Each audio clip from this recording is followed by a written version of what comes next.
Je crois que je vais rentrer chez moi. J'ai des frissons, j'ai des courbatures, je me sens vraiment pas bien. J'espère que c'est pas la grippe. Je crois que si.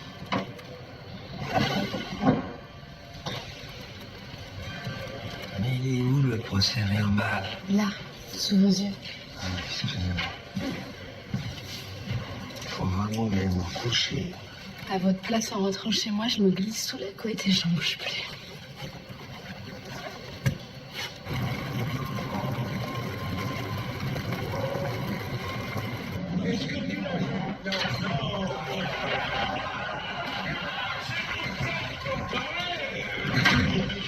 Bonsoir. Ça va bien? Bonsoir, monsieur Racine. Je dînerai pas là, en bas, ce soir. Est-ce que vous pouvez me monter un potage avec un carvité? Oui. Pour quelle heure, monsieur? 19h. Coup de pouce, c'est le nom d'un chantier d'insertion destiné aux femmes. Et pour les fêtes de fin d'année, l'association ouvre une boutique éphémère à Dunkerque. Plus de 800 pièces à ranger en moins de 24 heures. Toute l'équipe de Coup de pouce sur le pont. Une majorité de femmes en insertion.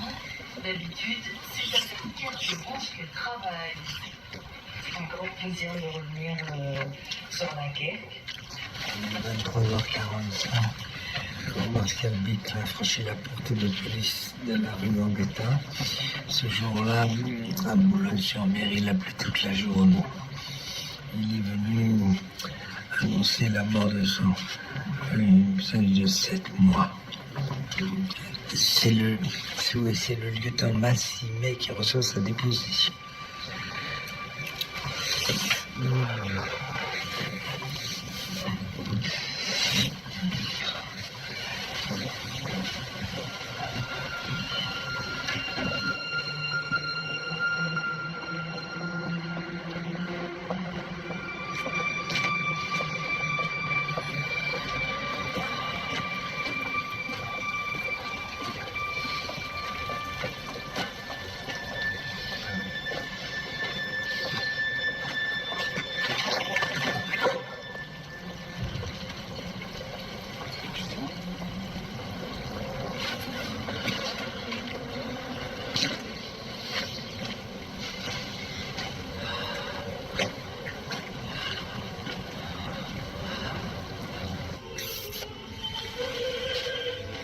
Allez, on décontracte, on serre les fesses, et hop. Bon, après ça, tu rentres te coucher, tu mets le chauffage à fond, tu transpires toute la nuit, et demain tu restes au lit et tu attends 2-3 jours que ça passe.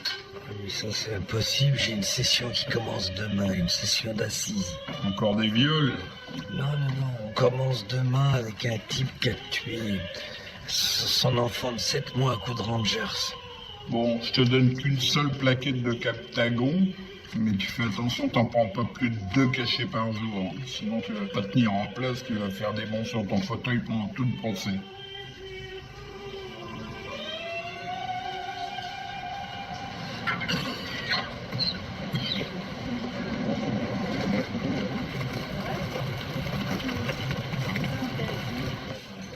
type qui arrive là-bas avec son écharpe rouge. C'est le président de la cour d'assises. Un président à 2 chiffres. C'est quoi un président de chiffres? Ben, ça veut dire qu'avec lui, on en prend toujours pour au moins 10 ans. On aime, on le déteste. Et vous voulez bien? Bon, pas des masses.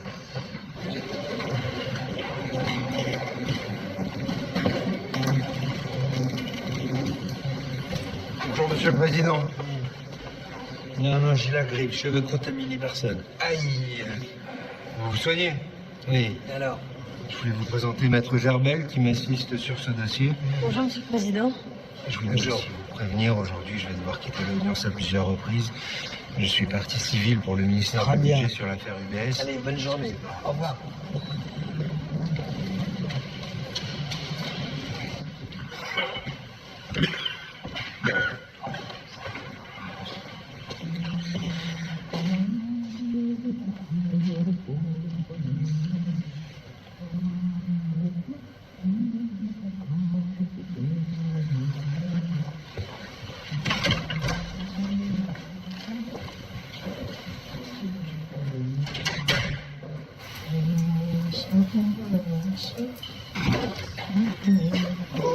Bonjour.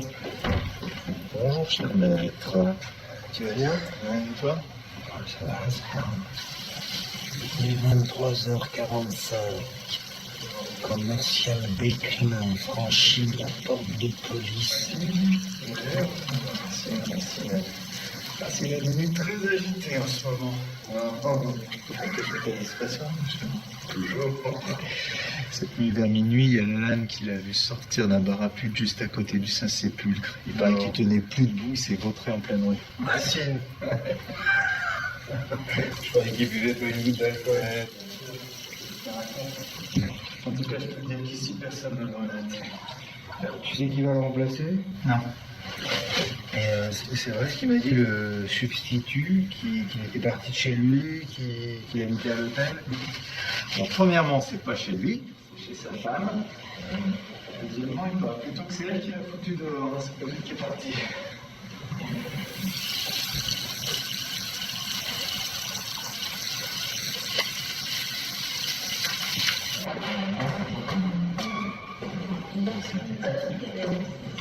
Est-ce que tout le monde a bien eu la liste des jurés? J'en veux bien une autre parce que je sais pas ce que j'en ai fait. Moi aussi, je la veux bien, s'il vous plaît. Merci. Ah, maître, vous avez eu votre liste de jurés? Bah non. Merci. Beaucoup plus de femmes que d'hommes dans la session, ça va pas être facile pour vous. Ouais, Chantal, Florence, Gabriel. 21 femmes sur 35. Subissez déjà la féminisation de la profession judiciaire, mais alors... Ce qu'on risque pas de subir, c'est la féminisation des accusés. 9 accusés sur 10 sont des hommes. 6 peut-être, mais pas en correctionnel. Voilà, Racine. Je sens comme un courant d'air froid.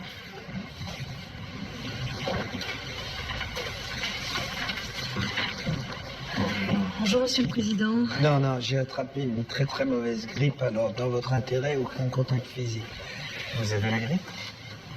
Oui, ça m'est tombé avant-hier soir, dessus. Il y a énormément de grippe en ce moment. Ah mais moi j'étais obligé de sortir de chez moi en pleine nuit, tellement j'étais mal, pour trouver une pharmacie ouverte. Alors trouver une pharmacie ouverte à Saint-Omer en pleine nuit, je peux vous assurer, mission impossible. Hein. En pleine nuit. Alors qu'est-ce que j'ai fait? Oui, en pleine nuit, oui, un peu avant minuit. Alors qu'est-ce que j'ai fait? J'ai été autour de la mairie. Mais généralement, sur la porte des pharmacies, il y a toujours l'adresse de la pharmacie de garde. Vous n'avez pas remarqué? Mais moi j'ai pas remarqué.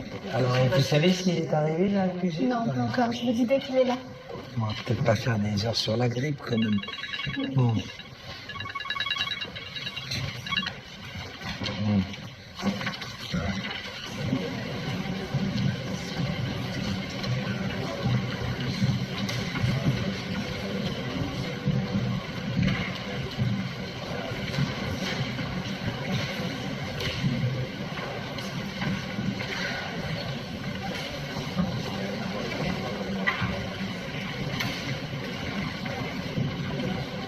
Là, on est côté défense.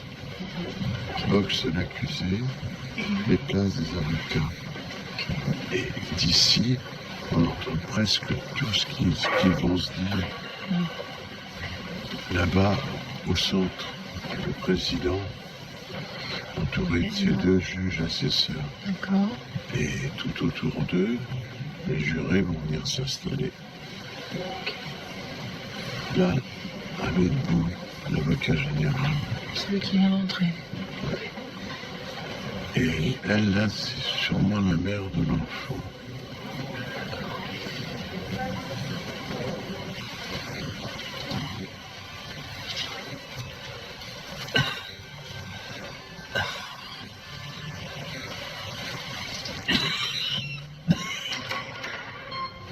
Bon, alors, qu'est-ce qu'on attend? Il manque Maître Malzerbe, mais elle arrive là.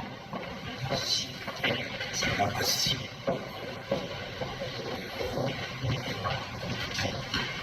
Bonjour, Monsieur le Président. Excusez-moi d'arriver. Ouais, c'est moi, là. Je suis l'avocate de la partie civile. Je voulais arriver plus tôt pour Allez, présenter. allez sur le banc. Oui, d'accord. L'autre saison commence ici. Merci beaucoup. Merci.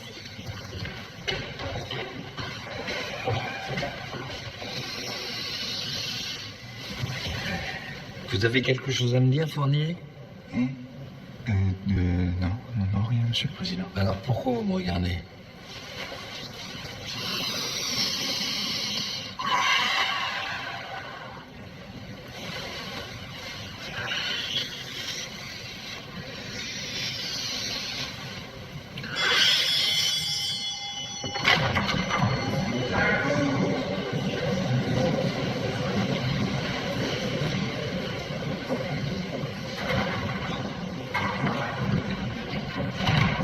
Je déclare l'audience ouverte. Messieurs les policiers, faites entrer l'accusé.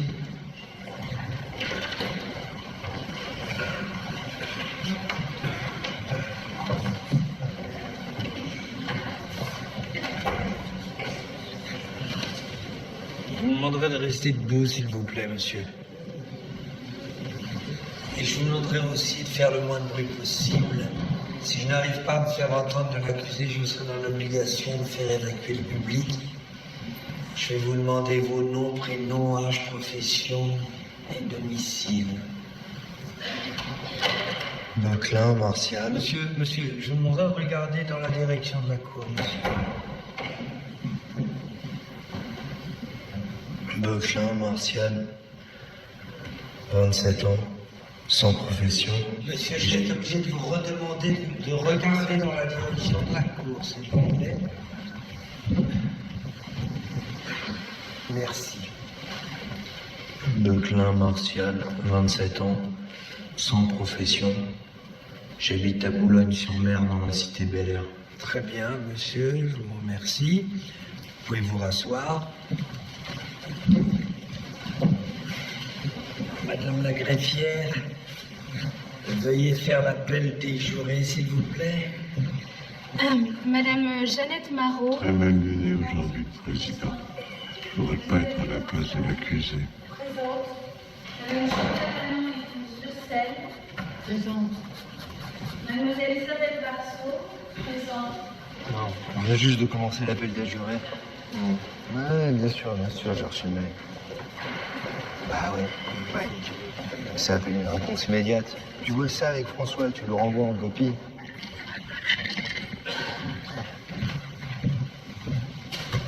Mademoiselle Marciano Coralli. Récusé. Monsieur le Président, je crois que la défense a épuisé son droit à récuser. Elle a déjà récusé Madame Colmar, Madame Versati, Mademoiselle Très Verschuren. bien, très bien, très bien. Mademoiselle Marciano, vous êtes donc le 6e juré. Madame la greffière, notez que la prochaine fois, nous préviendrons maître aujourd'hui de l'avancée du procès par SMS. La Cour, après avoir recueilli les observations de la partie civile, du ministère public et de la Défense, après en avoir délibéré, vu l'article 296 du Code de procédure pénale, ordonne qu'indépendamment des 6 jurés qui devaient composer le jury de jugement, il sera tiré au sort 3 jurés supplémentaires qui assisteront à tous les débats jusqu'au prononcé de l'arrêt de la Cour d'assises.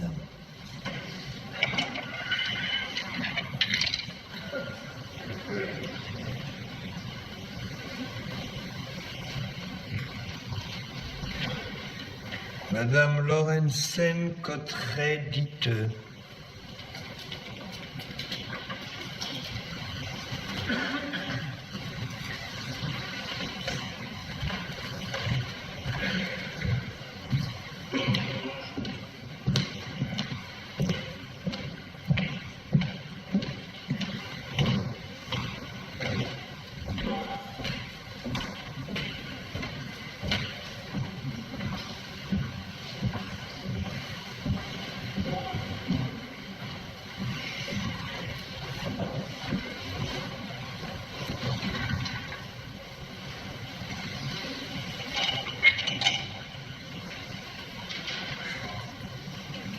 Monsieur Debrune Serge.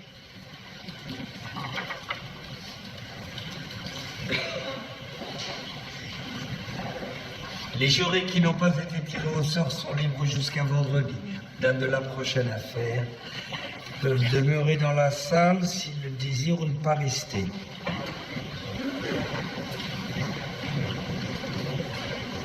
L'audience est suspendue, elle reprendra dans un quart d'heure.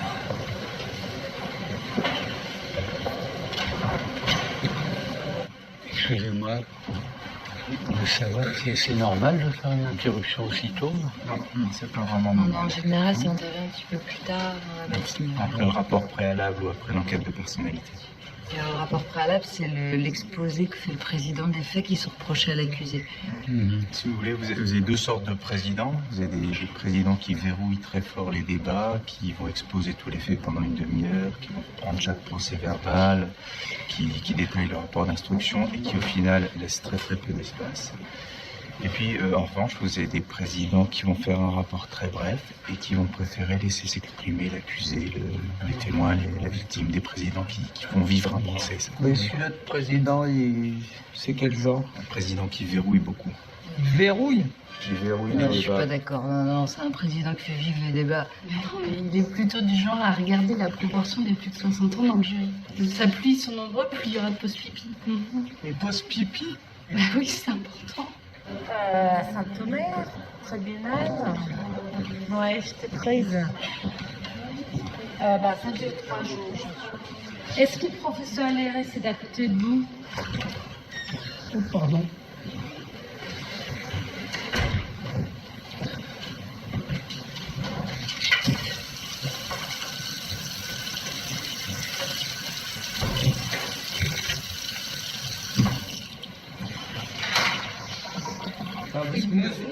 Petit accent. Du Danemark. On est au Danemark. On sent mal les de nationalité française. Je sais aussi bien que vous savez lire et écrire le français. Que vous êtes tous membres du gouvernement. On va reprendre l'audience. Justement, vous devriez prendre vos précautions. Parce qu'on a vu les Je vous rendez-vous. prie de m'excuser pour cette interruption d'audience un petit peu rapide, mais depuis hier, je souffre d'un mal qu'on appelle la grippe et il m'a fallu prendre ma dose d'aspirine. Je vous invite donc à me rejoindre pour reprendre l'audience.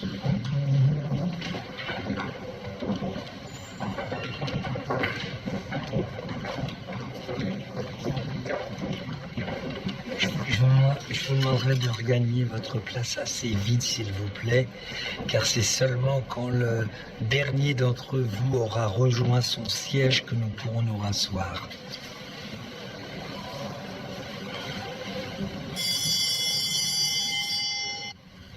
Avant que les débats ne commencent, je voudrais vous donner lecture d'un courrier que l'accusé m'a fait parvenir.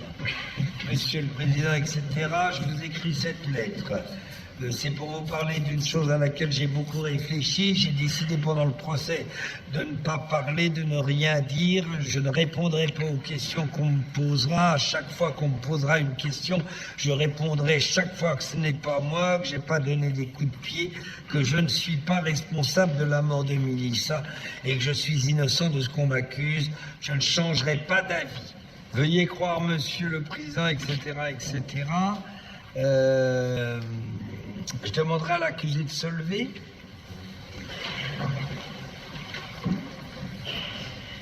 Vous reconnaissez m'avoir envoyé ce courrier?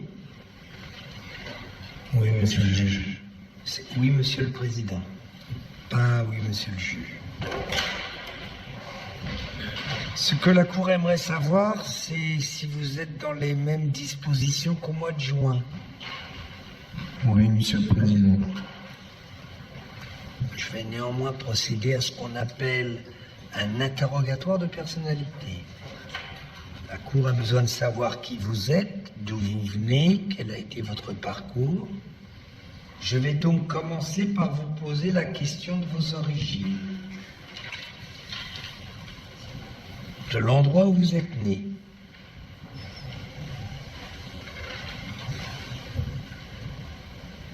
Vous ne voulez pas nous dire où vous êtes né.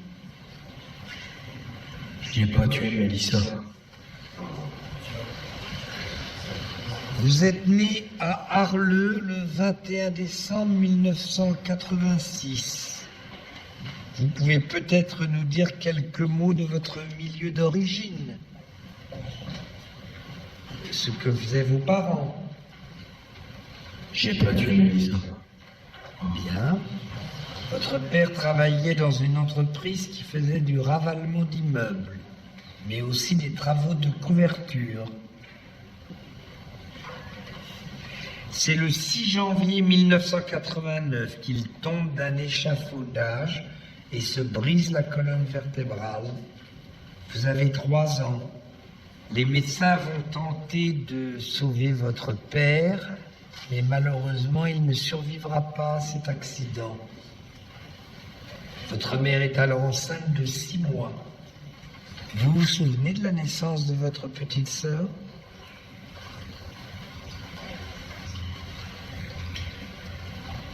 J'ai pas tué Mélissa. Bon, vous pouvez vous rasseoir. Huissier, je vous demanderai de conduire à la barre Madame Élodie Touret, à qui l'on a demandé d'établir une enquête de personnalité. Ouais. Je sais pas. Tout va bien? Très bien. On déjeune bientôt ensemble, hein? Avec plaisir. Alors au départ, c'était pour obtenir un CAP de saulier moquettiste. Mais Martial ne s'adapte pas complètement à l'enseignement de l'établissement et le directeur évoque une, je cite, incapacité aux études doublée d'un refus global de l'autorité. Et c'est au bout de 3 mois qu'il quitte le lycée professionnel Saint-Pierre-de-Fourmies. Ce qui d'un côté est une chance puisque c'est à cette époque qu'on découvre que Martial souffre d'une allergie aux acariens, ce qui, vous l'admettrez, n'est pas idéal pour quelqu'un qui s'apprête à poser des moquettes toute sa vie. Mais vous qui avez enquêté dans cette cité Bel Air, je voudrais que vous communiquiez quel a été le ressenti du voisinage par rapport à Monsieur Béclin.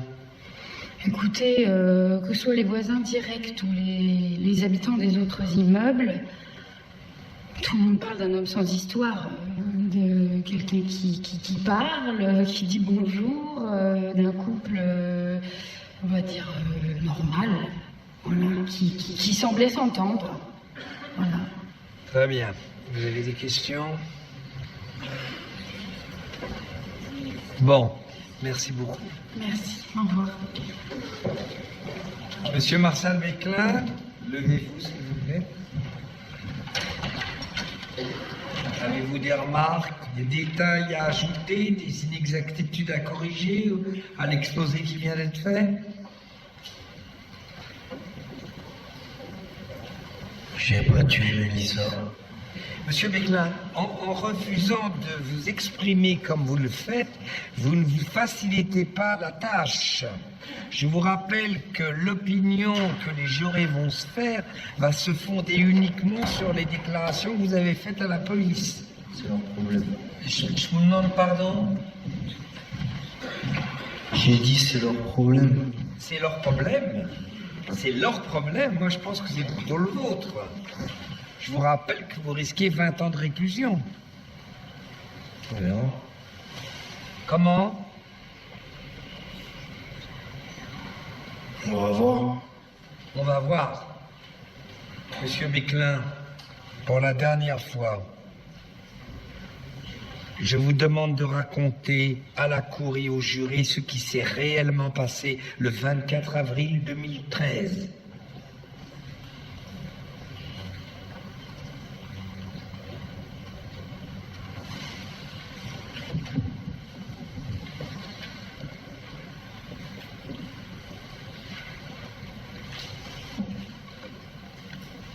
C'est pas moi qui a donné les coups à Mélissa. Si ce n'est pas vous, alors c'est qui?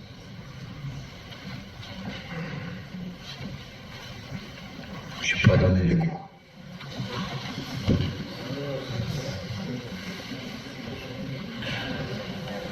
L'audience est suspendue, elle entendra à 13h après déjeuner.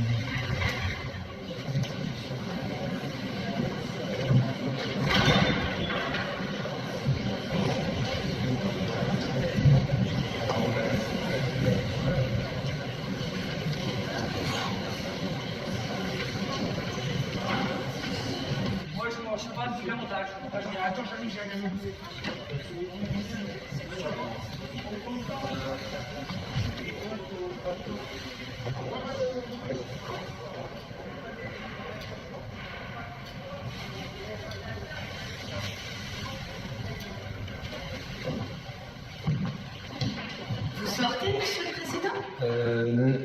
C'est-à-dire qu'il faut que je repasse chez eux. Je voulais vous demander, Pauline, vous savez ce que font les jurés? Bah, ils vont déjeuner. D'accord. Et vous savez où ils vont déjeuner? Enfin, si, peut-être du côté de la mairie, au Spériva. Ah, vous êtes sûr? J'imagine. Bonne journée. Bon appétit. Excusez-moi.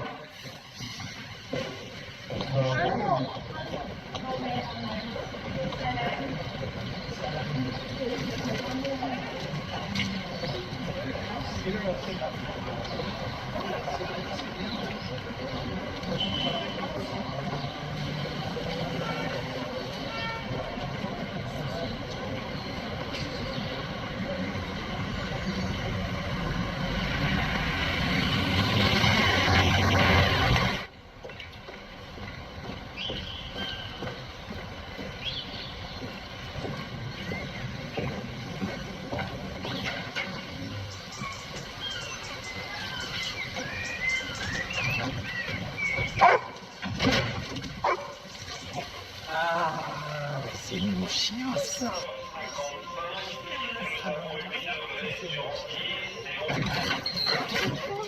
Non, toi, tu ressors. Bonjour, Thérèse. Bonjour, monsieur. Oh, le sol que je viens juste de laver. Je suis désolé. Oh, bah, on voit bien que c'est pas vous qui nettoyez. Chacun son boulot. Ah, dites-moi, Thérèse, vous pourriez me mettre des pommes de côté, pas comme la dernière fois parce qu'elles étaient complètement véreuses. Mais moi, je suis pas dans les pommes. Oui. Vous mettez des pommes normales, qu'elles ne soient pas abîmées. Lesquelles vous voulez? La dernière fois, c'était des pommes que j'avais ramassées. Oui. Alors, vous voulez des pommes que j'ai cueillies ou des pommes que j'ai C'est ramassées? quoi la différence? La différence, celles qu'on a cueillies, elles seront moins mûres. Faites ce que vous voulez, hein. Faites ce que vous voulez, il faut que j'aille voir madame.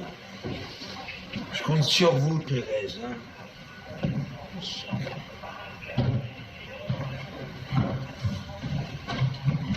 Bonjour, mademoiselle. Vous êtes qui, vous? Je suis Laura Blancard. Laura qui? Blancard. Et qu'est-ce que vous faites? Je suis la nouvelle aide ménagère. Vous travaillez depuis quand? J'ai commencé au début du mois. Faut que je finisse au niveau. Michel? Oui. Il est là. Très bien. Moi, Marie-Laure, je t'embrasse pas parce que j'ai la grippe. Ah oui, dis donc, pas de mauvaise mine. Est-ce que tu te soignes, moi? Je prends du Doliprane, de vitamine C. Qu'est-ce qu'il y a? Comment t'as fait tout compte, mon pauvre ami? Je suis tombé. T'es pas fait mal? Non. Ah, très bien.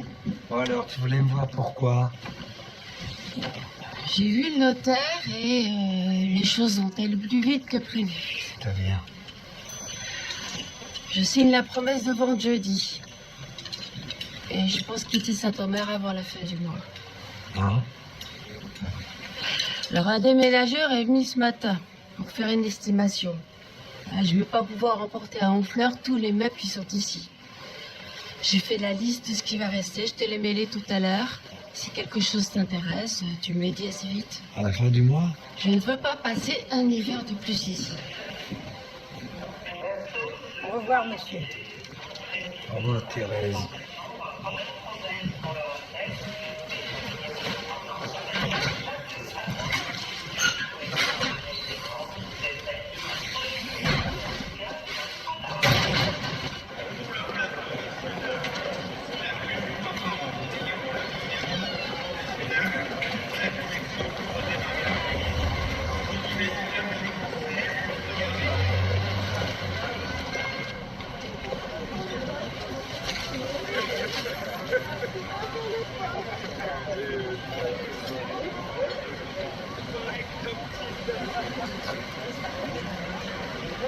Qui veut commencer?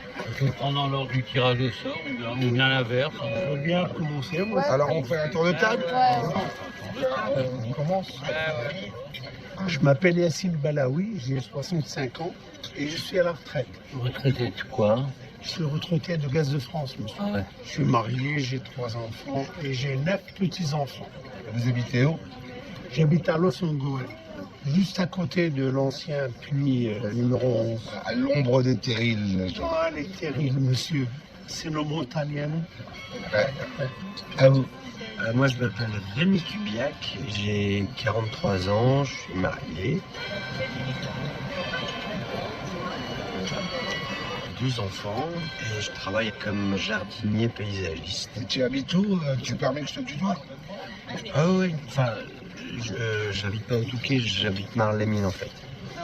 Ouais. C'est moins chic, mais à moins de con. Ouais, c'est clair. On peut... Quoi, moi? Ouais. Non, mais je connais parce que moi je suis Ouais, d'Aucher. mais bon, C'était Saint-Barthélemy. Alors, moi c'est Metzer Marie-Jeanne. J'ai 49, bientôt 50 ans. Ça se voit pas. Pas peine de me draguer, ça marchera pas. Et qu'est-ce que. Bah, moi j'habite pas loin ici, à Tatinghem, près de Saint-Omer. Je suis sans emploi, donc au chômage. J'ai 2 gosses, 3 fois grand-mère. Ça ne se voit pas, je le sais. J'aime pas le football. J'aime bien mettre du vinaigre sur mes frites. Quoi d'autre, je sais pas. non mais rien, c'est bon, hein. Ça va, ça suffit. Non, je déconne. C'est le rigolo de l'étape, toi. Ouais. Hein, c'est le rigolo de l'étape. Mais non, mais c'est pour détendre un peu l'atmosphère, c'est juste pour donner un petit peu. Non, de rien. À toi, mon coup. Mon nom c'est Nassera Bouziz. Dis ton âge. J'ai 25 ans et je fais l'aide à domicile. L'aide à domicile. Et tu es la première journée supplémentaire. Donc tu ne délibéreras. Tu ne délibéreras. Elle ne délibérera pas. Voilà. C'est pas facile à dire. Là, ben... Et tu habites où? J'habite Fréda. Et ma cousine aussi. D'accord. En fait, je suis sa cousine et je l'accompagne parce qu'elle n'a pas le permis. Ah, j'ai raté mon code à chaque fois. Mais non mais Ouais, attendez, ça fait un bout. si tu habites Frétan, moi je peux passer te prendre. Moi j'habite Calais, donc c'est sur ma route. Le matin je passe te prendre et le soir je te redépose quoi. Y a pas. Ah, je l'aimais, Maurice. En fait, c'est compliqué, son mari, il voudra pas. Hein. Ah Déjà, bon pour qu'elle assiste au procès, il a dû aller chez les flics pour qu'on lui dise que c'était obligatoire. Donc, enfin, en tout cas, c'était super gentil. Hein, de Ouais, faire mais ça. sinon je peux passer lui expliquer, enfin le voir, lui expliquer. Non, mais c'est bon, faut pas insister. C'est Pourquoi quelqu'un de spécial, il est un peu malade. هضر على الراجل كذاك انت. اللي مالك مالك؟ ما منك تهدر. تحامي على مرته عنده الحق. شكون نتايا؟ انت علاش تهضري عليه كذا؟ شكون نتايا باش تقول لي واش ندير ولا واش On va نقول؟ peut-être terminer le tour ما de تعرفنيش. عنده الحق يحامي عليها عنده الحق. On va continuer le. S'il vous plaît, on va ما continuer نعرفك ما le تعرفنيش. tour de table. S'il vous plaît, alors, Moi, je m'appelle Tite Lorenzen Cotteret. J'ai 45 ans. Vous les faites pas. Merci. Je suis divorcée, j'ai 2 enfants, un garçon et une fille. Je suis médecin anesthésiste au CHU de Lille. Ouais, c'est un beau job. Madame. Vous êtes né au Danemark, Voilà. à Copenhague. Oui. Comment tu sais ça, toi? Et j'ai la nationalité française. Je sais lire et écrire. Heureusement pour un médecin. Ouais, c'est mieux. Hein. Et vous n'avez pas de condamnation, Voilà. un peu comme nous tous. Voilà. Elle serait pas là, sinon. Ah ouais, ah ouais. Elle serait pas là. Ça fait longtemps que vous êtes en France, madame? 20 ans déjà. 20 ans. Ah ouais. Vous n'avez pas d'accent. Pour ça, vous n'avez pas l'accent. Pas d'accent, non.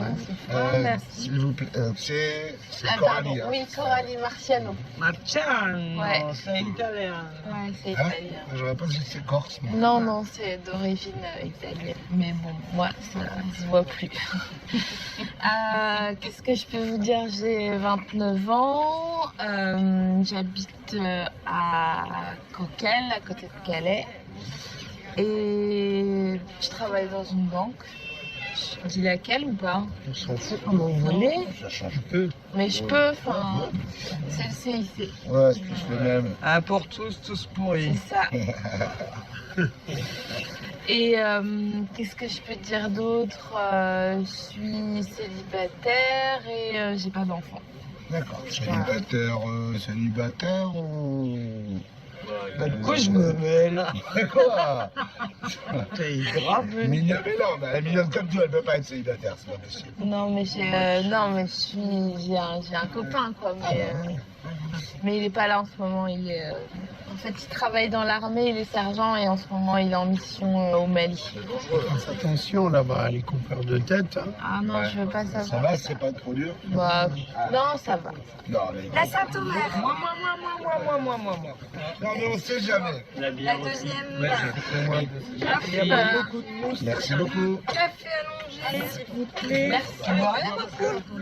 Non, j'ai une bouteille. Et le Coca Light. Voilà, santé à tous, hein. Et ravi de vous.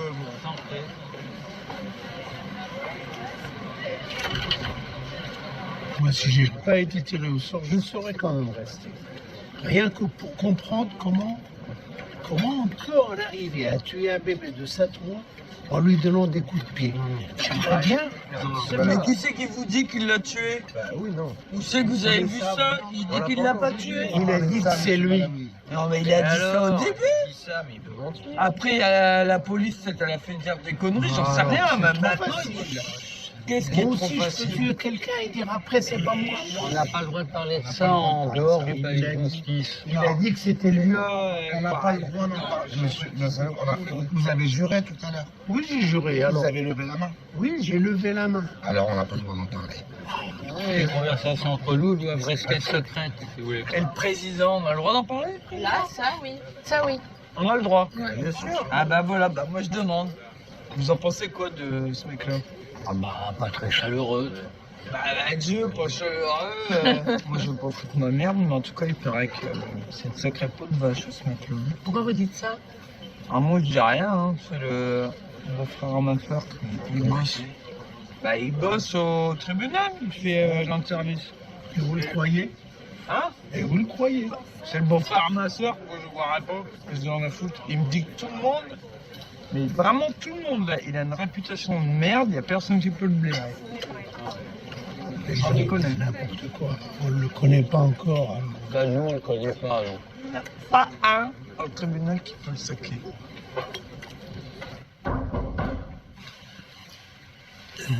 Entrez. Entrez. Monsieur le Président, tout le monde est arrivé, on va pouvoir reprendre. J'arrive.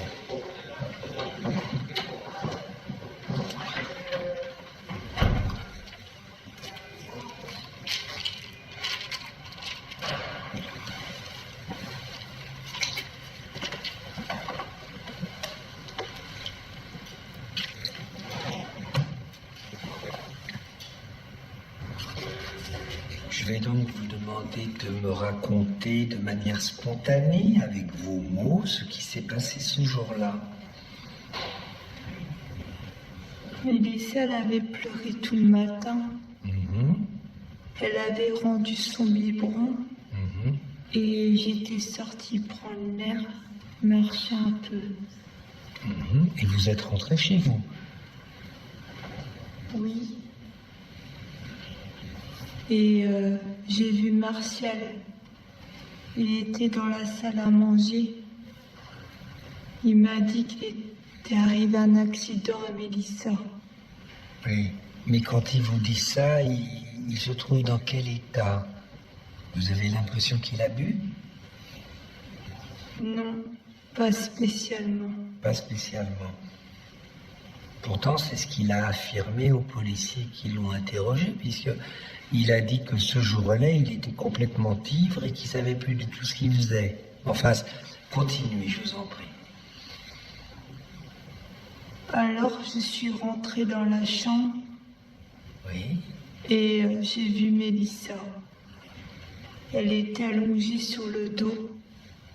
Elle avait du sang qui coulait sur la tête. Et elle était encore toute chaude. Est-ce qu'il vous a dit comment c'était arrivé? Il m'a parlé du KGB. Du placard? Non, c'est plus grand qu'un placard. Plus grand qu'un placard. Alors, il l'a enfermée dans le KGB pour plus l'entendre. À cause des mal de ventre qu'elle avait. Et elle pleurait de plus en plus forte. Et lui criait de plus en plus fort à travers la porte.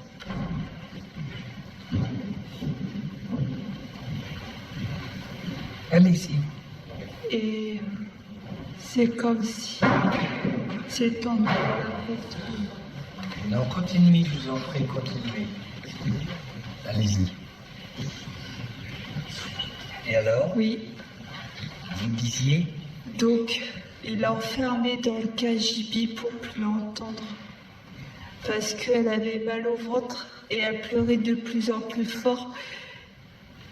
Et puis il lui a crié dessus de plus en plus fort. Et puis après, il a ouvert la porte. Oui. Oui, c'est ça. Et les inspecteurs qui ont procédé à l'examen de votre appartement n'ont trouvé aucune trace de sang, ni dans le KGB, ni dans la salle de bain, ni même contre la porte.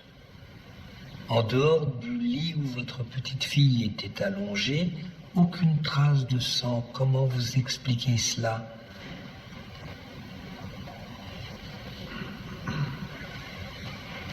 Je ne sais pas. Vous ne savez pas. Vous n'avez vous-même procédé à aucun nettoyage?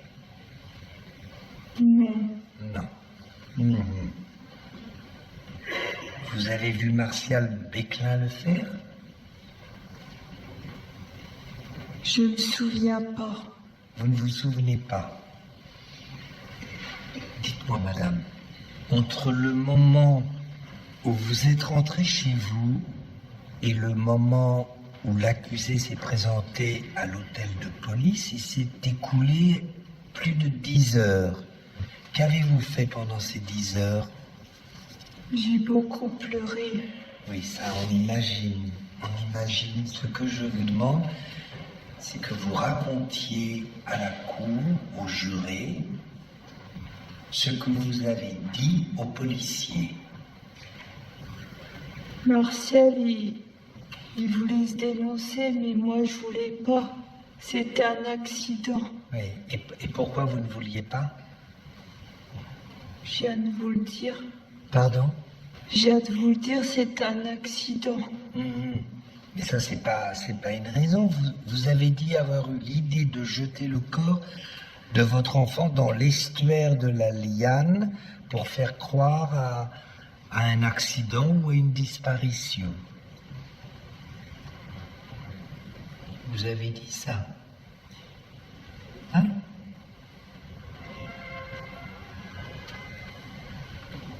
Oui, mais on ne voulait pas, on l'a pas fait. Vous ne l'avez pas fait, mais ça, chacun sait que vous ne l'avez pas fait puisqu'on a retrouvé le corps de votre enfant sur votre lit. Mais ce que je voudrais vous demander simplement, c'est qui a eu l'idée de vouloir la faire disparaître? Je sais pas, c'est les deux, c'est moi, c'est Martial. Les deux, on voulait qu'elle ait une tombe. On voulait pas qu'on noie Mélissa. Je comprends très bien. Je voudrais bien qu'on revienne sur ces médicaments que vous avez pris en grande quantité, semble-t-il, puisque le lendemain, quand la police est présentée chez vous, vous dormiez. Oui, c'était des somnifères et puis des tranquillisants. Des somnifères. Vous en prenez régulièrement? Oui. Tous les jours? Oui, parce que j'arrivais plus à dormir. Je vous demande pardon? J'arrivais plus à dormir. Oui. Vous n'arriviez plus à dormir? Non. Et ce jour-là, vous en avez pris à quel moment? Je ne sais pas. Je ne sais pas, je me souviens pas. Vous ne vous souvenez pas? Ces somnifères, vous les avez pris avant le départ de l'accusé ou après son départ? Je ne sais pas. Je ne me souviens pas. Vous ne vous souvenez pas. Très bien. Partie civile. Monsieur l'avocat général. Mesdames et messieurs les jurés, pas de questions? Bon. Alors je me tourne vers la défense. Oui, j'aurais voulu poser une question à propos des pleurs de l'enfant. Allez-y, maître. Vous avez déclaré devant la police, c'est à la cote D973 du dossier, que votre enfant pleurait jour et nuit. Vous confirmez ce que vous avez dit? Oui. Elle pleurait tout le temps. Vous employez le mot insupportable. Vous ne supportiez plus d'entendre votre enfant pleurer? Enfin, c'était très dur pour Martial, pour moi. Je vous remercie. Merci, maître. Bien. Mesdames et messieurs les jurés, pas de questions? Je m'aurais posé une question. Oui, je vous en prie. Merci. Allez-y. Bonjour, je m'appelle Didier Lorenzen-Cotteret. Au moment du drame, vous étiez enceinte de combien de mois? 5 mois. Et l'accouchement s'est bien passé? Oui, normalement. Normalement. Et c'était quoi? C'était un petit garçon? Il est en bonne santé, il ne pleure pas? Tout va bien. Ça va bien. Tant mieux. Il est né pendant que son père était en prison. Est-ce qu'il a vu son père? Est-ce que son père a vu son enfant?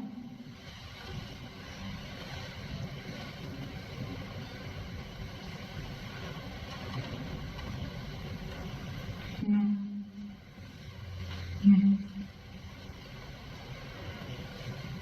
Merci. Merci. Ben, je vous remercie. Vous pouvez rejoindre votre place. Nous allons poursuivre avec l'audition des témoins. Monsieur l'huissier, je vous demanderai de faire venir à la barre le premier témoin.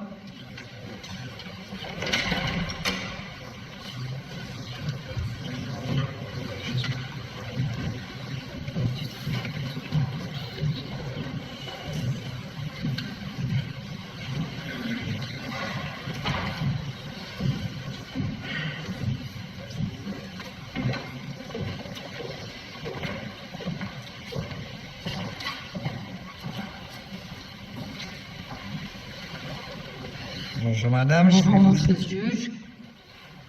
Oui, monsieur le président. Je vais vous demander vos noms, prénoms, âge, profession et domicile. Oui, voilà. Je m'appelle Madame Roland Christine. J'habite 227 rue Georges Cartiot à Blandec.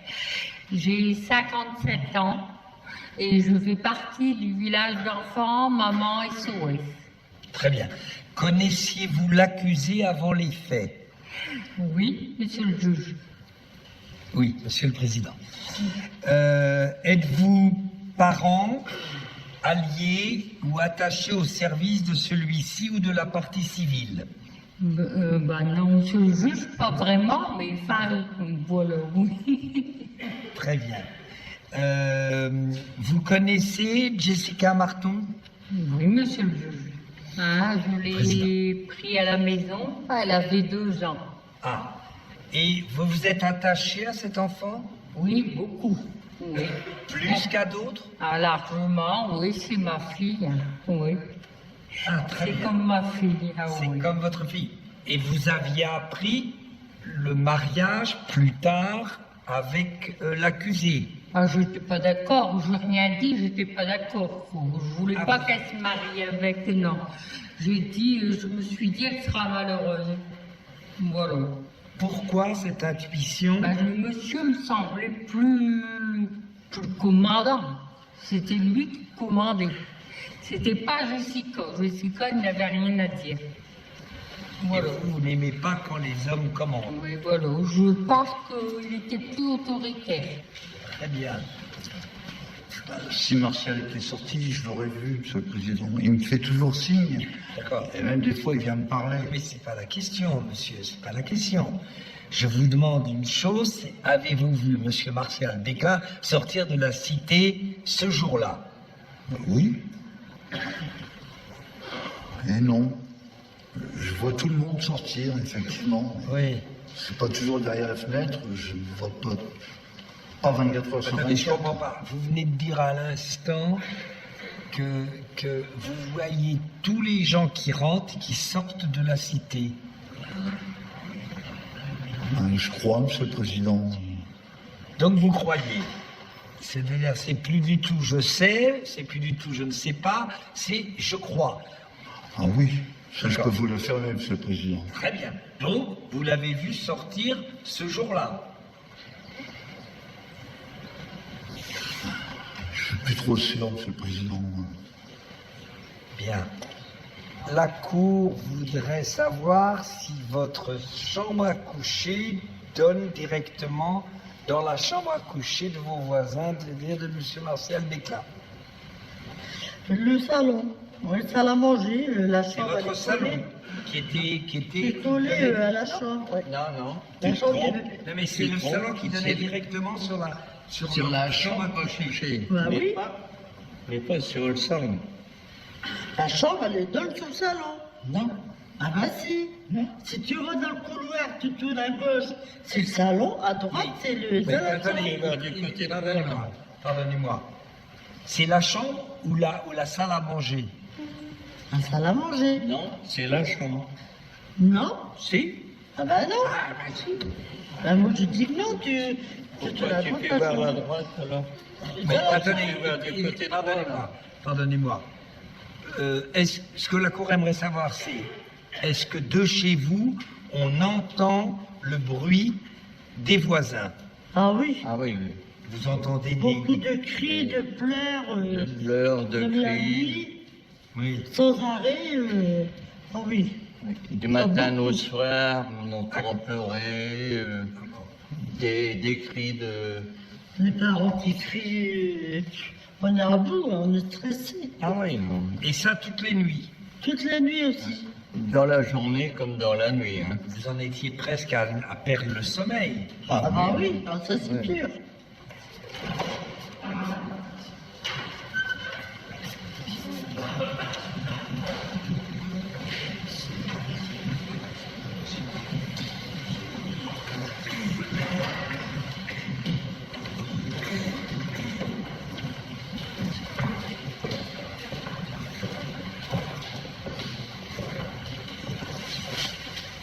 Donc, vous êtes le demi-frère de Martial Desclin.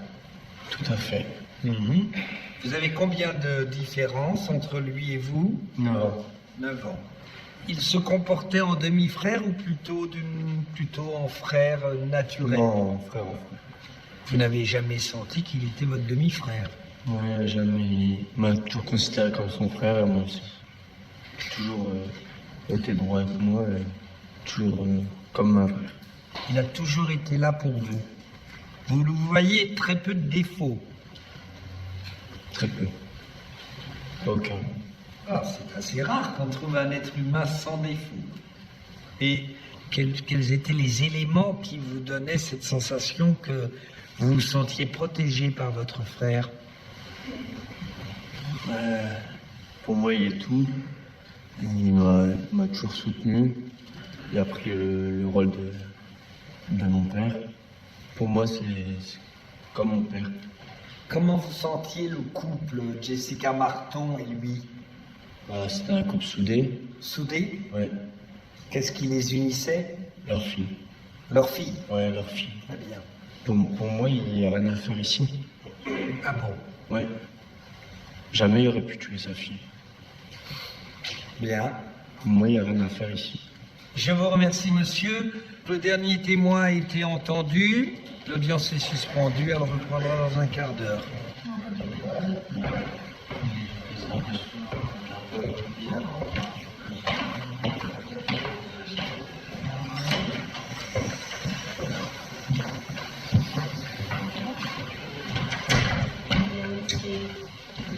Moi, ce que j'arrive pas à comprendre, et j'aimerais bien qu'on m'explique, c'est l'attitude des avocats de la défense. Non mais eux c'est du grand n'importe quoi, l'autre avec sa téléphone, je rentre et je sors, il en a rien à foutre de son client. Lui. Ah, mais puis c'est pas seulement ça, écoute, on a un accusé qui veut pas parler, eux ils disent rien, ils trouvent que c'est normal. Tu sais ce que les avocats pensent de leurs clients, ils pensent que c'est leur pire ennemi, leurs Je clients. préfère avoir un client qui step plutôt qu'un client qui va parler à tort et à travers, qui peut avec un mot ruiner tout leur système de défense.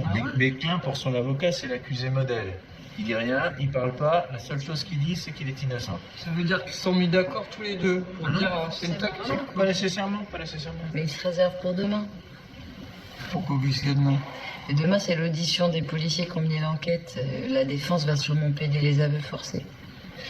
Vous avez un prévenu qui vient s'accuser spontanément d'avoir, tout à fait accidentellement, porté des coups mortels à son enfant. Et voilà qu'après 7 heures d'interrogatoire, il finit par avouer que peut-être il a aussi donné des coups de pied. Comme par hasard. Comme par hasard, après 7 heures à se faire cuisiner par la police. C'est ça que la défense veut plaider. L'audience reprend dans 5 minutes. Je vais prévenir le président. Ça fait qu'ils l'ont forcé à faire des aveux. Je sais pas, j'y étais pas, personne n'y était, mais en tout cas, c'est ce que les avocats vont prétendre. Monsieur le Président, les 10 minutes sont passées. On va pouvoir reprendre. Merci, Pauline. J'arrive tout de suite.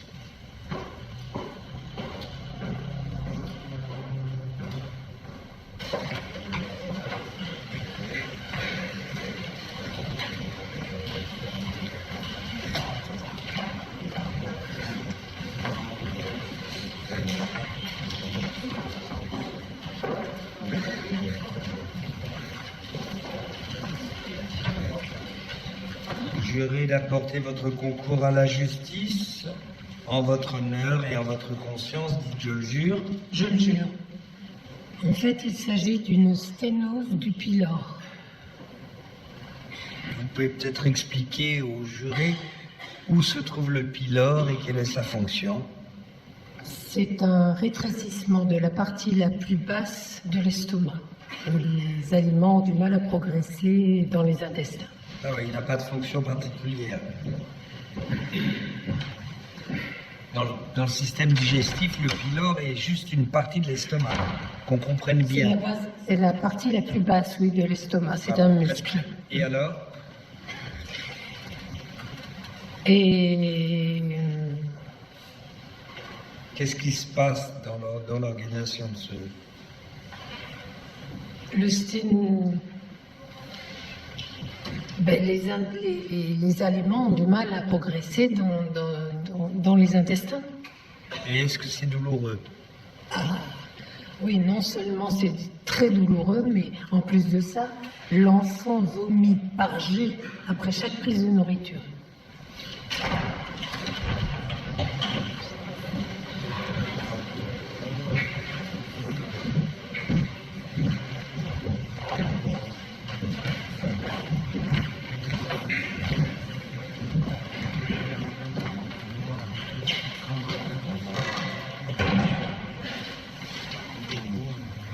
La fontanelle antérieure qui relie l'os frontal aux os pariétaux ne se referme qu'entre 18 et 36 mois, voyez-vous.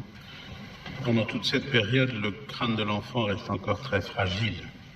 Ce qui veut dire que pour vous, l'enfant est mort à la suite d'un coup de pied. Impossible pour moi de me prononcer de façon si catégorique. Donc, ce qui veut dire pour vous? Je veux dire que je n'exclus pas que l'on puisse imputer la mort de l'enfant au choc d'une porte que l'on ouvre violemment et qui heurte la tête.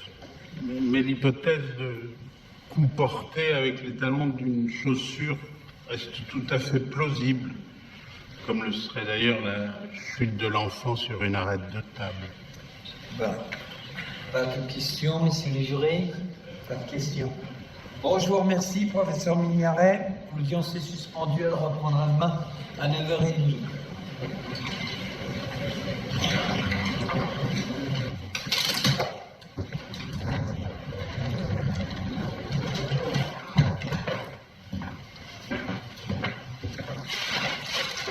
J'ai encore une pièce à vous faire signer. On voit ça demain.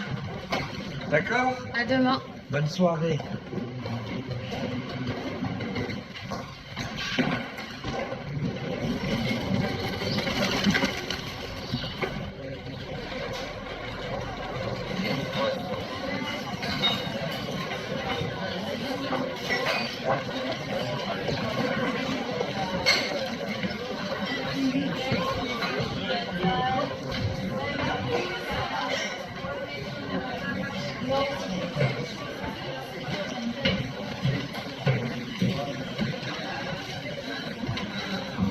Je vous ai pas fait trop attendre. Non. Je me suis mise un peu à l'écart, je ne voulais pas que... Vous vouliez pas quoi? qu'on nous voit ensemble. Comme président du tribunal, donner rendez-vous à un membre du jury. D'abord, je ne suis pas président du tribunal, mais président de cour d'assises. Excusez-moi. Effectivement, oui, c'est pas très courant, c'est même pas très prudent, mais disons que la loi l'interdit pas. Vous avez pris quoi? On a 2 chablis. Mademoiselle, Oui, un Carvitel, s'il vous plaît. tout de suite, monsieur. En tout cas, je voulais vous remercier d'avoir accepté de me revoir.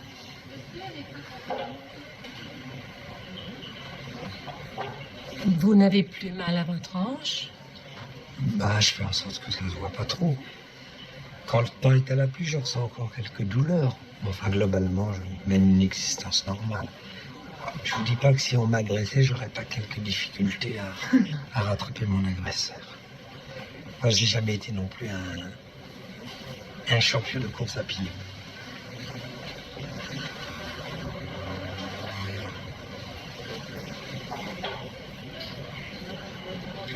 Alors, par contre, il y a un truc que je supporte, mais plus du tout depuis mon accident, ce sont les escaliers. Je peux plus supporter les escaliers, à tel point d'ailleurs que je ne vais voir les amis que ceux qui ont des maisons de plein pied ou qui ont des ascenseurs. C'est une manière comme une autre de choisir ses amis, ni meilleur ni pire qu'une autre. Le Carvitel. C'est pour moi. Merci, madame.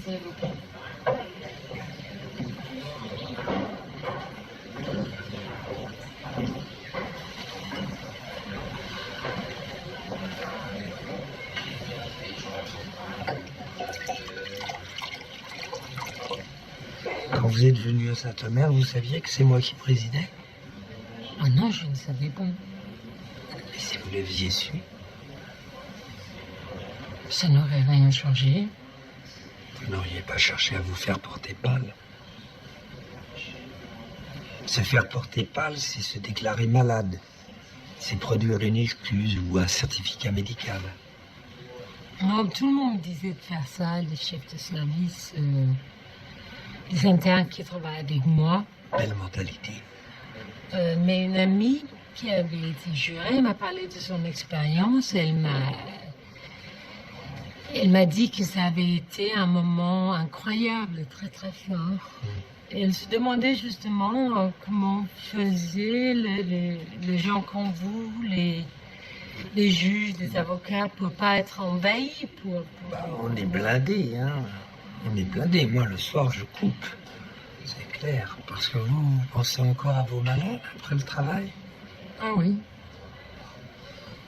Toujours. Et si je n'y pense pas, on n'y pense pour moi, l'hôpital m'appelle. Ou bien j'appelle le service de réanimation pour savoir si tout va bien. Moi, Dieu merci, mais les accusés ne m'appellent pas depuis leur cellule. Non pas parce qu'ils n'ont pas de portable, hein, ils en ont tout ça. Non, c'est parce que je suis sur liste rouge. Liste rouge? Oui. Toujours le rouge. Quoi, toujours le rouge? Rouge. Bah, votre écharpe, votre robe. Ah oui, mon écharpe, ma robe. Ça vous vient d'où, cette écharpe rouge? Comment ça me vient d'où? Vous la portez toujours? Pourquoi ça vous gêne? J'aime pas beaucoup ça. Ça fait exhibitionniste. Exhibitionniste? C'est la première fois qu'on me traite d'exhibitionniste. Donc, on trouve ça arrogant, à la limite. Moi, je veux bien, mais exhibitionniste, non. Ma femme pense que je cherche qu'une chose à travers cette écharpe, c'est de susciter l'exaspération. Elle n'a pas tort. Non, alors qu'en fait, c'est simplement que je ne sais pas m'habiller. J'ai jamais su m'habiller. Alors, cette écharpe, c'est une manière de m'éviter tout effort vestimentaire. Ben oui, c'est elle qu'on regarde, c'est pas moi. C'est beaucoup moins pour me faire remarquer que pour passer inaperçu. Mhm. Par contre, vous êtes toujours très élégante. Merci. Même en blouse blanche, vous restez toujours très, très élégante. Merci.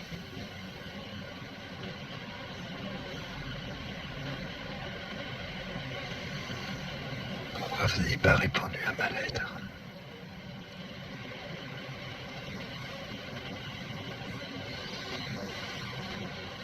Qu'est-ce que ça aurait changé? Mais vous l'avez reçu quand même. Oui, je l'ai reçu. Alors moi, j'attendais une réponse et comme elle ne venait pas, je vous ai invité à dîner. Vous vous souvenez? Hein? Et puis, j'ai pas osé vous inviter toute seule, par timidité. Alors, j'ai invité avec nous le docteur Mallard. Vous vous rappelez? L'affreux docteur Mallard. Il a parlé toute la soirée de ses maisons en corps, de ses skis, de ses piscines. Enfin, il est épouvantable, ce docteur Mallard. C'est quand même lui qui vous avait opéré. Oui. Enfin, c'était pas une raison pour venir avec son horrible bonne femme. C'est une cruche, hein, celle-là. Vous vous souvenez qu'elle a parlé tout le monde? Ah, voilà. Un dîner entier sur son accouchement sans péridurale. Vous vous souvenez? D'ailleurs, je me suis dit, si elle prononce une seule fois le mot placenta, le mot épisiotomie, je prends ma béquille et je l'écrase avec. Mais je crois que personne n'aurait porté plainte. Ah si, elle sûrement. Non, mais je vous raconte tout ça, mais en fait, moi, je l'écoutais pas. J'ai pensé qu'à vous. J'ai passé le dîner à vous regarder. Ça faisait plus d'un mois que je vous avais pas vu. Et je vous ai regardé. Je me rappelle même de la robe que vous aviez. C'était une robe en dentelle, couleur chair. Ah oui, je l'ai toujours. Très ajourée, très ajustée, enfin qui mettait très en avant vos formes. Et puis il a fallu quitter le restaurant, il a fallu se dire au revoir, on s'est retrouvés sur le trottoir. Et là, je vous ai envoyé un SMS. Je vous ai écrit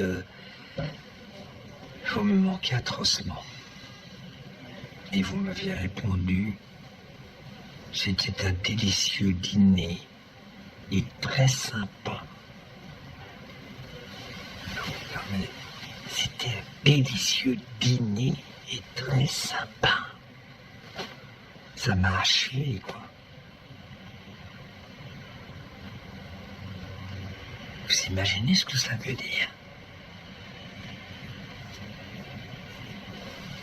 C'est difficile pour moi de répondre à ton SMS. Qu'est-ce que tu veux que je réponde?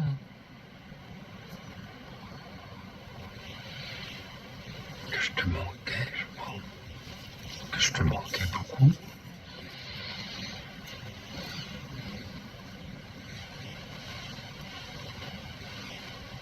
Je ne mérite pas tout ça. Tu ne me connais pas. Tu ne sais pas qui je suis. Tu ne m'as vu que dans mon travail. Qu'est-ce que tu crois que j'ai fait pendant? J'ai passé mon temps à te regarder les yeux fermés. Je faisais semblant de dormir, je te voyais passer de lit en lit jusqu'à ce que tu t'approches de moi et que tu me prennes la main.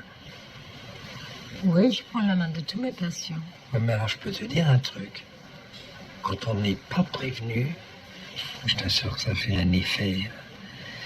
T'as une manière de prendre la main des gens qui rendent dingue, quoi. Tu m'as rendu complètement dingue. C'est pas ce que je cherchais. Alors on ne peut pas prendre la main d'un malade, tout simplement être aimable. Non. Non, Non, au Danemark peut-être, mais pas en France. pas en France. Non. Alors c'est de ma faute. Je te demande pardon.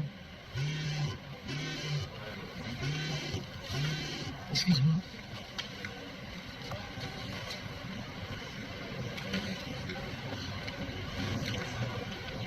Quelqu'un qui t'attend? Oui, c'est ma fille. Elle a quel âge? 17 ans. Elle habite encore avec toi? Mhm.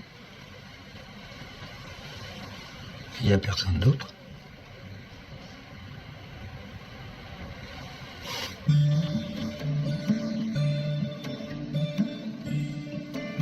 Personne d'autre.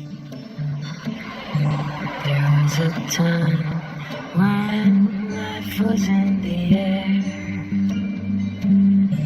Our innocence, like perfume everywhere. We would listen to the autumn leaves, tell the stories from the summer breeze.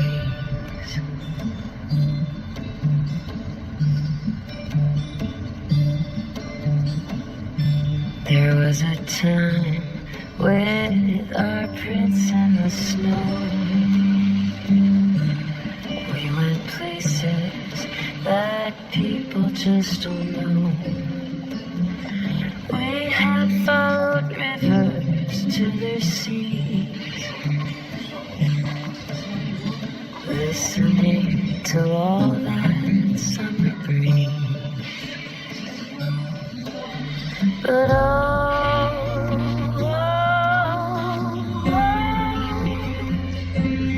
we could all run away. But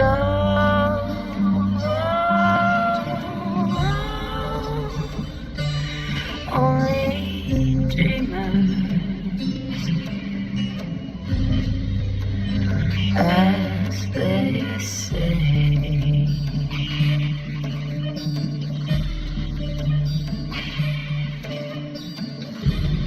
Can you still feel it on your tongue? The taste of life that'll always keep us young. We are like the fruit amongst the trees, growing with that same old summer breeze.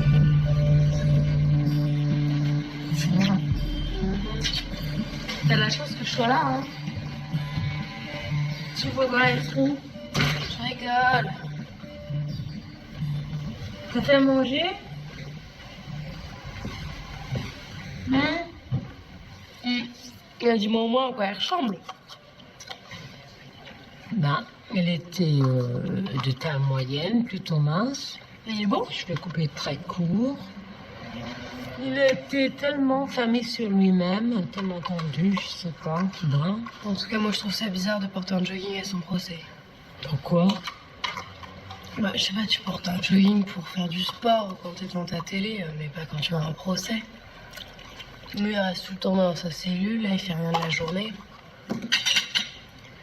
Tu trouves pas sa classe, alors? Non. Et sa femme? Elle est habillée comment? Mais il n'y a que ça qui compte pour toi, comment les gens sont habillés. Non, mais ça raconte plein de trucs, hein, comment les gens s'habillent. Tu regardes, t'as mis ton petit chemisier, ta petite jupe ce matin. Ah, tu vas pas me dire que c'était pas pour impressionner le tribunal. Ah, non. Attends, t'es montée sur scène, t'as fait ta jolie, là. Regardez-moi. Non, pas du tout. Ah, si, je te Pas du connais. tout. Ah, tu me connais, je suis comme ça. Pas du tout. Mais tu devais être la plus belle Non, en même temps. arrête. Non, Dans tous ces non. bolos, là. Pas du tout. J'ai pas fait mon...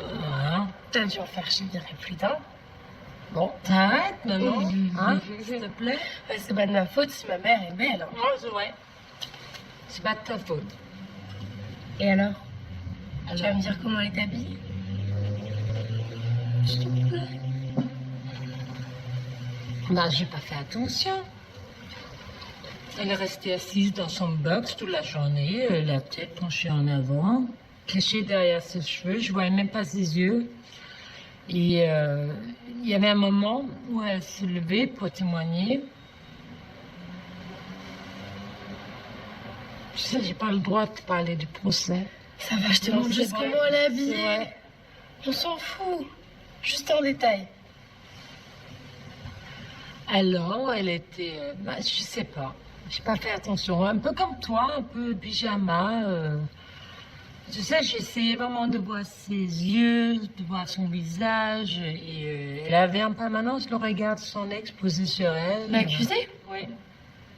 Elle la regardait avec un air dur, le regard de quelqu'un qui en veut à l'autre. Mais ça se trouve, c'est elle qui a fait le coup. Elle l'a secoué trop fort. Ça arrive tous les jours, le truc des bébés secoués. Bah alors pourquoi c'est lui qui s'est dénoncé? Pourquoi elle irait en prison à sa place? Bah, je sais pas, peut-être pour qu'elle y aille pas. Mais elle n'aurait pas forcément été mise en prison. Bah, tu tues ton bébé, tu vas en prison, maman, c'est évident. Pas tous les coups, mais tu n'es pas flic, toi. Hein? T'en sais rien. Non, mais arrête avec ça, s'il te plaît, ça me gêne. Non, mais arrête, c'est pas moi, ça.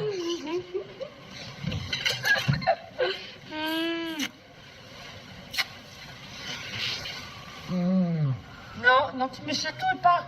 Non. Arrête, oh le monstre. Je suis sûre qu'on peut tuer son bébé sans entrer en prison. Hein?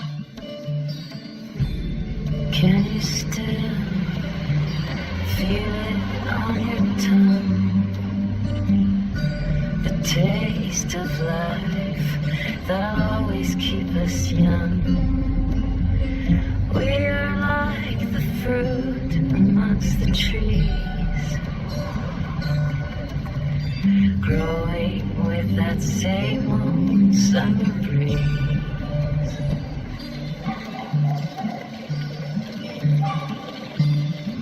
Monsieur le Président,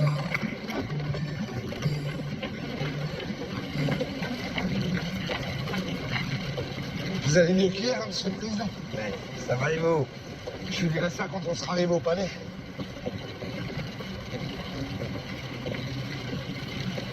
Vous voulez pas savoir pourquoi? Non. J'ai fait un pari avec Monsieur Tubiac. Vous savez, le juré numéro 1. Ouais. En arrivant là-bas, je saurais si j'ai gagné ou pas. Ah ouais. J'ai l'impression qu'il fait plus froid qu'hier encore. Hein. Vous trouvez?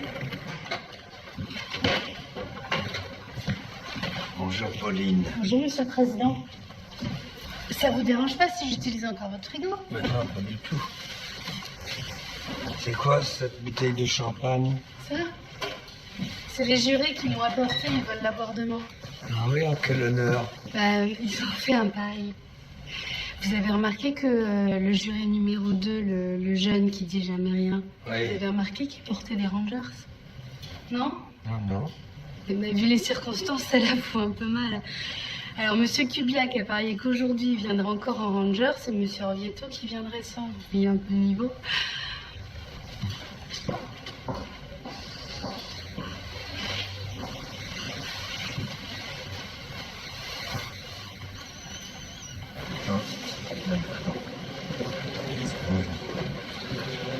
Vous savez ce qu'on attend? Le jeu, ça n'a pas encore commencé. Tu dis à la créative de ne pas m'appeler avant 11h. J'ai essayé de la joindre sur son portable, elle répond pas.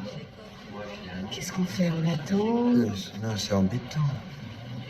Je vais voir. Bonjour. Bonjour. Ça va bien? Vous allez mieux qu'hier, monsieur le président? Oui, vous êtes gentil. Bien. Alors, Madame Coralie Marciano n'est pas là.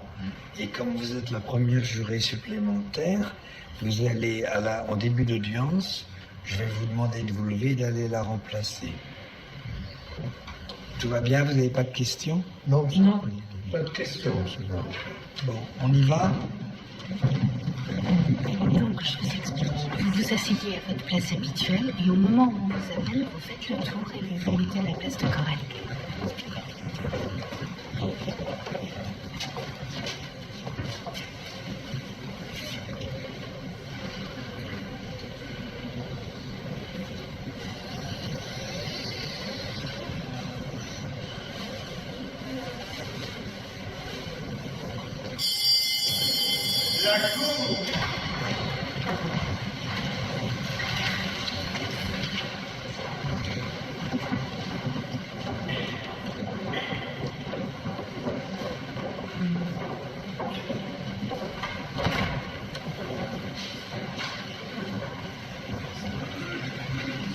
L'audience est ouverte.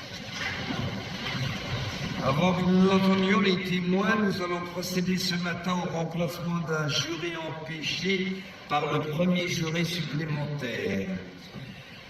Madame Nassera Boubziz, veuillez vous lever et prendre la place de Madame Coralie Marciano.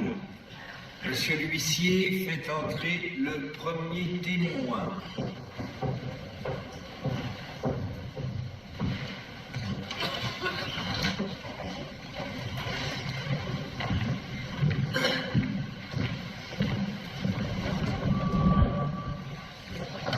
Bonjour monsieur. Bonjour monsieur le président. Quels sont vos noms, prénoms, âge, profession et domicile? Massim et Jean-Michel, j'ai 32 ans, je suis lieutenant de police domicilié à Saint-Omer. Connaissiez-vous l'accusé avant les faits?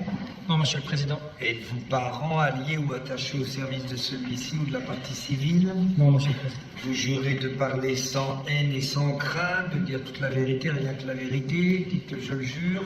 Je le jure. Alors, le problème, c'est que sa version des faits évoluait sans cesse. Donc, il a fini par se souvenir que la porte du placard qu'il avait chez lui, alors, bizarrement, s'ouvrait vers l'intérieur, mais il se souvenait plus si c'était les portes du placard ou la porte de la salle de bain qui avait heurté la tête de l'enfant. Il a fini par nous dire qu'il avait beaucoup bu ce jour-là, et c'est à ce moment-là qu'il a craqué. Il était plus de 6 heures du matin. Donc il a fini par nous dire qu'il avait donné des coups de pied à l'enfant. Il ne se souvenait plus si c'était avec le bout de la chaussure ou le talon. C'est vous qui avez posé la question? Alors, c'est pas moi, c'est le brigadier Lega là, qui lui a demandé si les Rangers qu'il avait au pied étaient celles avec lesquelles il avait frappé la tête de l'enfant. Et l'accusé n'a pas répondu tout de suite, donc le brigadier lui a posé la question une seconde fois, et c'est là qu'il a fini par nous dire qu'il avait jeté les Rangers dans le canal de la Liane. Nous verrons tout cela avec le brigadier Legal, qui viendra déposer après vous. Vous désirez ajouter quelque chose? Non, je crois que j'ai tout dit, monsieur. Bien. Y a-t-il des questions? Monsieur le procureur, mesdames et messieurs les jurés, la défense a des questions? La défense a effectivement quelques questions à poser, Monsieur le Président. Allez-y, maître. Bonjour, lieutenant Massimé. Bonjour, maître. Vous êtes un nouveau venu à Saint-Omer, si j'ai bien compris. Je suis arrivé fin mars 2013. Quelques jours seulement avant le drame. Oui, c'est exact. Vous aviez déjà été confronté à une pareille garde à vue? C'est-à-dire? Tournez-vous vers la cour, je vous prie. Excusez-moi, Monsieur le Président. C'est-à-dire une garde à vue aussi longue? 7 heures d'interrogatoire, un homme qui s'accuse de coups mortels portés sur un enfant de 7 mois, un crime passible de 20 ans de réclusion. Non, c'était la première fois. Ouais, il faut bien qu'il y ait une première fois. C'était donc votre premier infanticide? Oui, maître. Alors j'ai lu votre procès verbal. C'est très bien écrit pour un procès verbal. On pourrait même parler de qualité littéraire.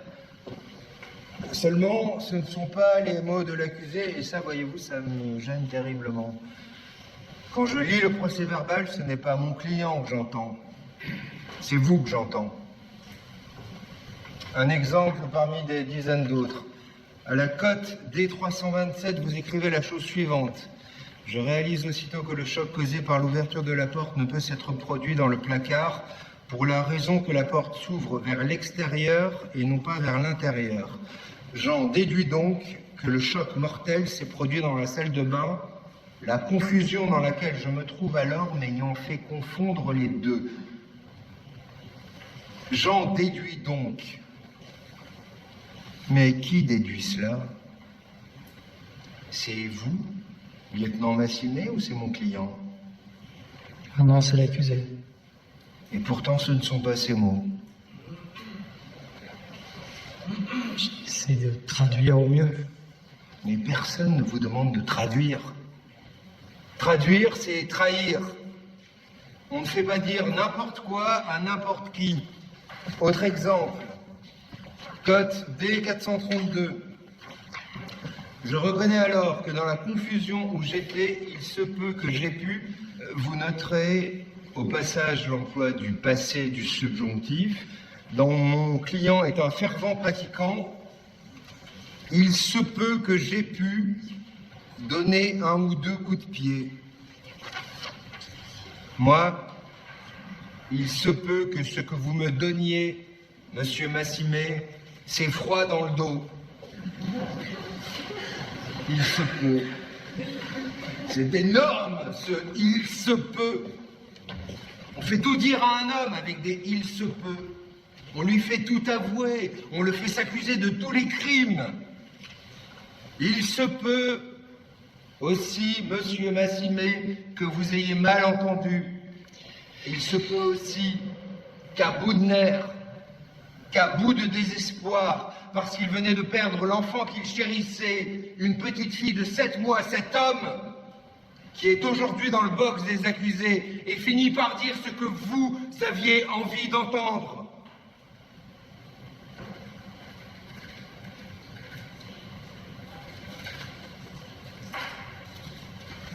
J'en ai fini pour aujourd'hui.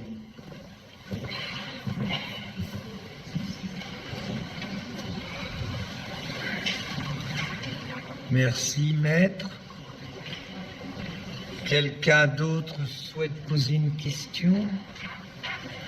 Personne? Personne? Bon, je crois que c'en est fini pour vous. Merci, Monsieur le Président. Non, attendez. Peut-être une dernière question. La paire de Rangers, celle que l'accusé dit avoir jetée dans le canal de la Liane, vous l'avez cherchée?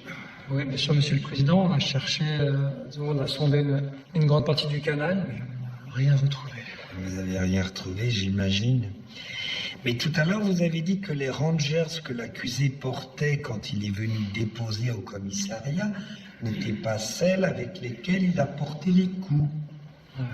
Oui, c'est exact. Mais dites-moi, vous lui avez demandé combien il avait de paires de Rangers? Non, ça, je... Vous n'avez pas demandé? Non. Excusez-moi, lieutenant, mais dans la nuit du 24 au 25 avril 2013, vous avez un homme qui vient s'accuser d'avoir tué son enfant de 7 mois à coups de Rangers.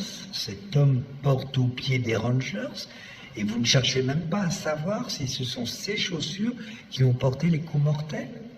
En fait, il nous a... Non, mais si, mais il nous a dit qu'il les avait jetés dans le canal, donc on a... Ouais. Et ça, vous l'avez cru? Ah oui. Oui. Vous l'avez cru, oui. En revanche, quand cet homme vous dit que c'est en ouvrant très violemment la porte de la salle de bain qu'il heurte la tête de l'enfant, là, vous ne le croyez pas. Ouais. Pas trop, non. Non, parce que comme je disais tout à l'heure, il arrêtait pas de se contredire, donc... Un coup, vous le croyez, un coup, vous ne le croyez pas. Et comment vous faites, alors? Je sais pas, vous tirez à pile ou face? Comment vous faites? Non, bien sûr, c'est-à-dire que... Avec le brigadier Legal, c'est lui et moi, on avait l'impression qu'il nous cachait des choses, qu'il nous disait pas toute la vérité. C'est pour ça qu'on l'a demandé si, par hasard, il n'avait pas donné des coups de pied à l'enfant. Attendez, c'est vous ou c'est l'accusé qui en premier a parlé de coups de pied?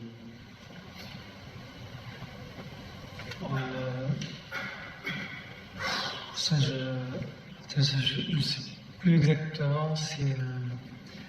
Oui, si, c'est nous, mais l'accusé a tout de suite confirmé. Merci beaucoup. Martial Péclin, pouvez-vous lever, s'il vous plaît?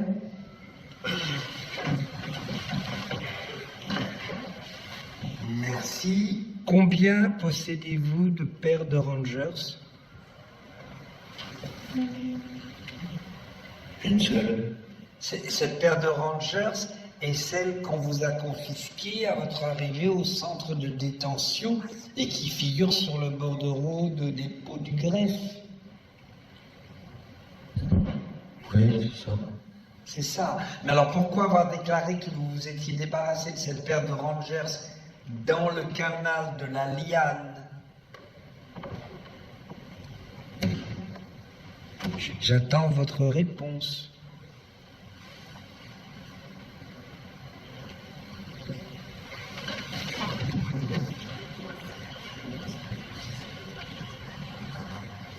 Jessica Marton, vous pouvez vous lever, s'il vous plaît?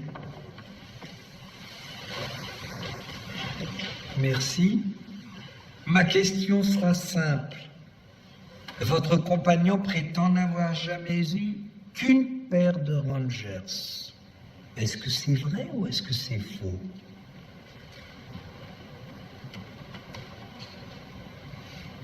J'attends votre réponse.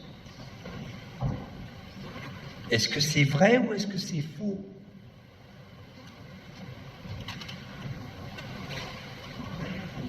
Il n'a qu'une seule paire. Merci, Madame Marton.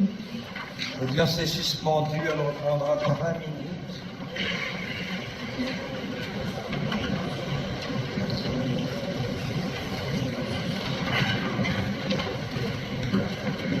Avec l'histoire des Rangers qu'on retrouve à la prison, ça change tout.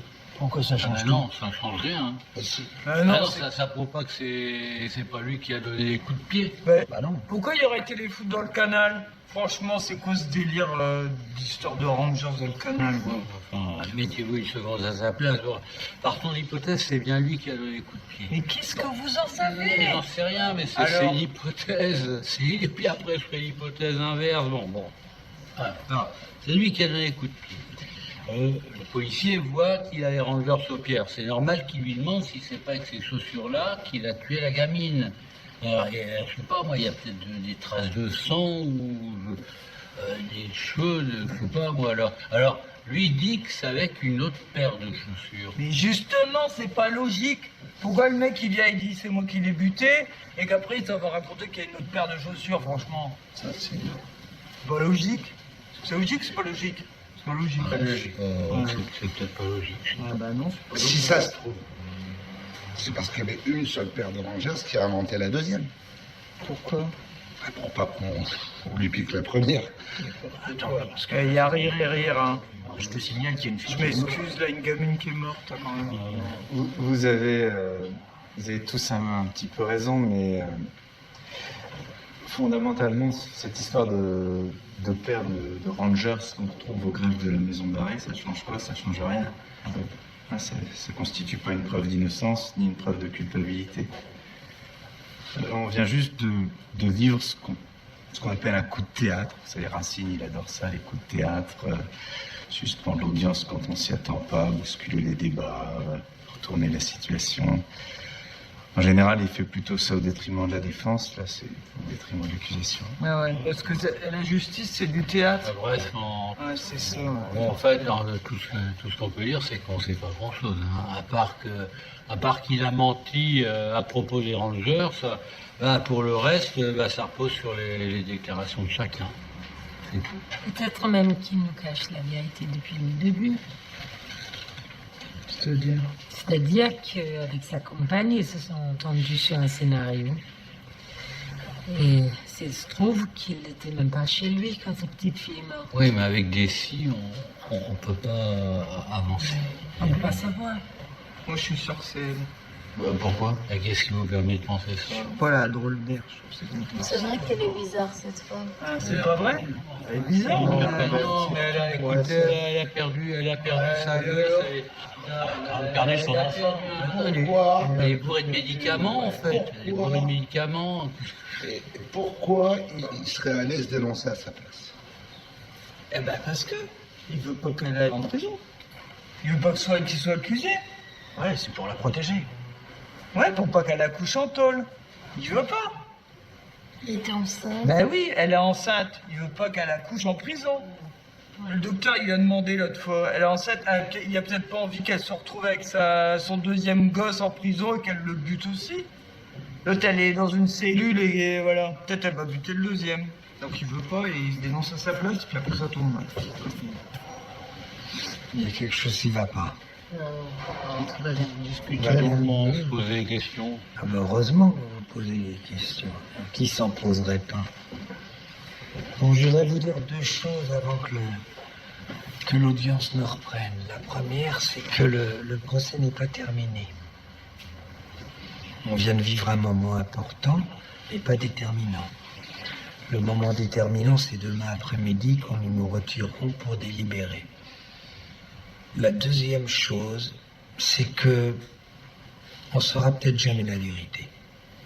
On saura peut-être jamais ce qui s'est réellement passé le 24 avril 2013 dans la cité Bel-Air. Et ça, il faut que vous l'acceptiez. Et que vous n'enterriez aucune frustration. La vérité, seul Martial Beclin et son épouse Jessica Marton la connaissent. Et encore, on n'en est pas sûr. Si Martial Beclin était vraiment seul dans l'appartement, il a pu raconter ce qu'il voulait à sa compagne. Mais est-ce qu'il était vraiment seul? Ça, personne ne peut le savoir, à part les déclarations de chacun. Le but de la justice, c'est pas de faire éclater la vérité. Le but de la justice, c'est de réaffirmer les principes de la loi. Rappeler à chacun ce qui est permis et ce qui n'est pas permis. Et de punir, évidemment, en conséquence. Quand demain, nous nous retirerons pour répondre à la question de la culpabilité, je ne sais pas ce que vous allez répondre. Si vous répondez non, l'accusé sortira libre. Mais dans cette histoire, une enfant de 7 mois est morte.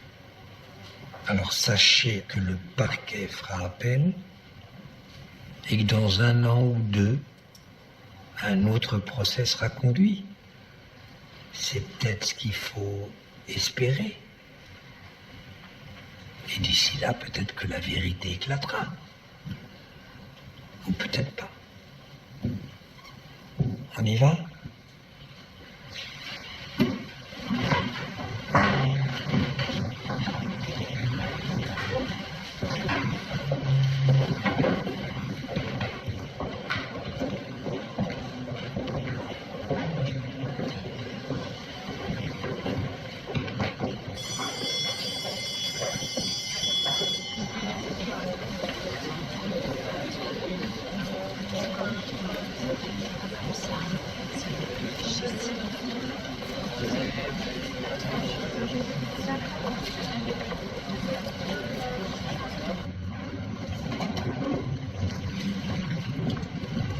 Monsieur le Président, Oui. je vais vous parler un instant. Oui, c'est-à-dire.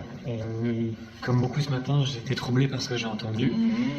Je pense, comme vous, que l'instruction a été menée Et alors, sensiblement. et alors Je me demande si, enfin, je voudrais votre avis. Je pense que je vais requérir. Ce que vous requérez ne me regarde absolument pas. Vous représentez le ministère public et en ce sens, vous devez veiller à la bonne application de la loi. Accomplissez votre mission, mon vieux, jusqu'au bout et j'accomplirai la mienne jusqu'à la levée de l'audience.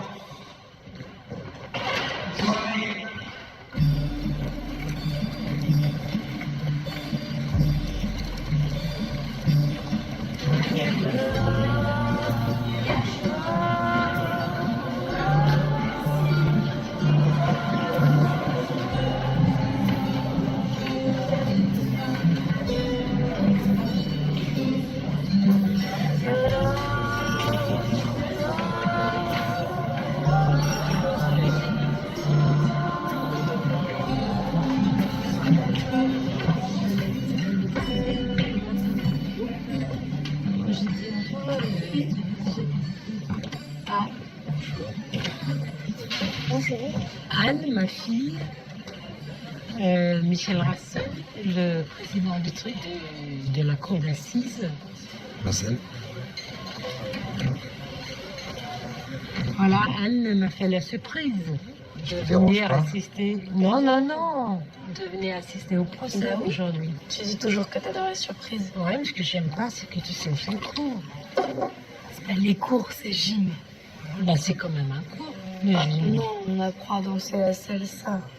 Comment vous dansez la salsa Carrément. Ouais, c'est un programme expérimental. Il y a quelques lycées à faire ça et on présente salsa, tango. Ah oui, et c'est une rock. matière. Ouais, c'est gym quoi. C'est gym. La salsa, c'est gym. Ouais. Et vous n'aimez pas la salsa? Ah si. Non, c'est pas ça, c'est juste que, bah, enfin, danser avec les mecs de ma classe, ils ont 17 ans, ils sont pas très évolués. Ouais, vous les aimez pas trop, quoi. Vous les trouvez immatures. Voilà.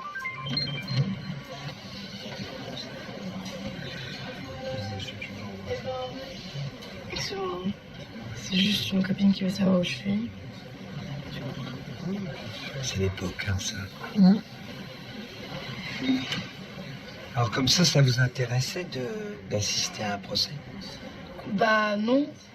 Enfin, je voulais savoir à quoi ça ressemblait, quoi. Enfin, voir la tête de l'accusé, de sa meuf, et puis surtout voir ma mère sur la scène. Comment vous appelez ça une scène, vous? Bah, vous appelez ça comment? Ah, on appelle ça, oui, c'est vrai, on peut se poser. Comment on appelle ça? D'un côté, il y a la salle avec le public, puis de l'autre, il y a vous, vous avez un costume, vous dites un texte, puis quand vous arrivez, c'est comme si on tapait les 3 coups, quoi. Tout le monde se lève, enfin, on n'a juste pas le droit d'applaudir, quoi. Vous êtes arrivé à quel moment? On a une suspension. Je l'ai même pas vu dans la salle. J'imagine que tu t'es caché. N'importe quoi, tu m'as pas vu, tu m'as pas vu. Ben non, Attends, ça y est. Oui. Attendez, vous n'avez pas filmé le procès? Mais non. Mais c'est pas possible. Ah si, et là c'est Albert. Filmer un procès? Ils ont la plus classe, hein. Mais vous savez que c'est rigoureusement interdit. Ben oui, je l'ai pas mis sur Facebook. Mais non, je suis pas folle. Vous savez que ça, c'est la cassation, hein? Ben oui. C'est vrai, c'est interdit. Hein. T'es un super photographe, hein, on voit bien. Excusez-moi, monsieur, bonjour. Bonjour. Qu'est-ce que je peux vous servir? Vous avez pris la même chose qu'hier? Oui. Un cœur vitel alors? Non, vous pourriez me faire un grog? Oui, bien sûr, monsieur. Mais alors sans rhum, hein? C'est noté. Merci beaucoup. Alors, comme ça, vous étiez déjà là hier? Oui. Non, parce que tu m'as dit que tu étais passé à l'hôpital, mais tu m'as pas dit que tu connaissais le président et que tu allais aller boire des verres avec lui le soir. Non, mais j'ai pas à te dire tout ce que je fais quand même. Mais c'est moi qui ai invité votre maman à boire un verre parce que j'étais très étonné de la voir parmi les jurys. J'ai eu un accident assez grave il y a quelques années et c'est votre maman qui m'a réanimé. Oui, mais monsieur Racine est resté... Le monsieur Racine? Oui, mais plus d'un mois à l'hôpital, non? 7 semaines. 7 semaines, oui. Tu m'aurais pu perdre son prénom, enfin, vous avez l'air de bien vous connaître quand même. Pas tant que ça, non. On se connaît pas tant que ça. Non, pas tant que ça. Bah, vous voyez toute la journée et vous allez boire des verres ensemble le soir. Oui, mais au tribunal, oui, c'est le président. Moi, je suis un membre de jury. On ne discute voilà. pas. Absolument. Oui, enfin là, on n'est plus au tribunal. Non, mais avant, c'était l'hôpital. Et... Oui, moi, à l'hôpital, j'étais un patient comme les autres. On m'appelait Monsieur Racine. Et c'est votre maman qui vient tous les jours pour me soigner. Oui, c'était le nerf cutané postérieur de la cuisse qui était touché. Ça, c'est très, très douloureux et on a dû vous mettre sous morphine. Mais la morphine, c'est la drogue dure, ça. Oui, et il faut soulager, donc il faut que je venais tous les jours, ça va. Elle est étonnante. Excusez-moi, je ne savais pas qu'elle arrivait. Non, elle est vivante. Oui, mais on pose des questions, il faut pas vous laisser faire. Sinon, elle est comme un requin, elle sort le sang. C'est pas... Merci infiniment. Tu es une fille charmante, très vivante. Ouais, faut être un peu strict avec elle, parce qu'avec des conjugés comme ça, on a envie de tout lui donner. Faut pas. Elle a du charme. Bah, du côté de son père. Ouais, bah, je pense que c'est le charme. C'est le charme. Vous parlez de moi? Oh, je déconne. Non, je disais à votre maman. Ma mère, elle a un prénom. Elle s'appelle Dite. Alors, je disais à Dite que la beauté, ça existe. Et je me suis amusé à faire une liste des choses qui valent le coup. Une liste des choses qui rendent la vie, je dirais, plus belle. Par exemple, il y a un poème que j'aime beaucoup, qui est un poème d'Antoine Paul qui a été mis en musique par Brassens. C'est sur les femmes, les passants. Vous connaissez? Non. Alors ça commence par « J'aimerais dédier ce poème à toutes les femmes qu'on aime pendant quelques instants secrets, à celles qu'on connaît à peine, qu'un destin différent entraîne et qu'on ne retrouve jamais, à celles qu'on voit apparaître une seconde à sa fenêtre. On lâche avec ma mère un peu d'ailleurs. Ça n'a pas marché du tout, Brassens. Le poème de Brassens. Elle a essayé de rater le coup. Ouais. Et il y a une autre chose aussi qui donne le sentiment d'une perfection de la vie, c'est votre visage. C'est votre visage penché sur le mien. Quand j'étais dans cette salle de réanimation, dans le lit d'hôpital, j'ai ouvert les yeux et je suis tombé sur votre visage. Et je me suis dit, ça a été comme une révélation, une illumination. Je me suis dit, ça c'est la vie. C'est la chose la plus belle que j'ai jamais vue. Vous étiez sous morphine. C'est pour ça que vous m'avez trouvée si belle. Non, là je suis pas sous morphine et je te trouve très très belle. Je trouve que tu es la plus belle femme du monde. Et pourtant, pas de morphine, juste 42 fièvre. Vous avez encore 42 fièvre? Non, je dois me vanter comme d'habitude. Je dois avoir un petit 38. Tu sais, demain il y a le délibéré.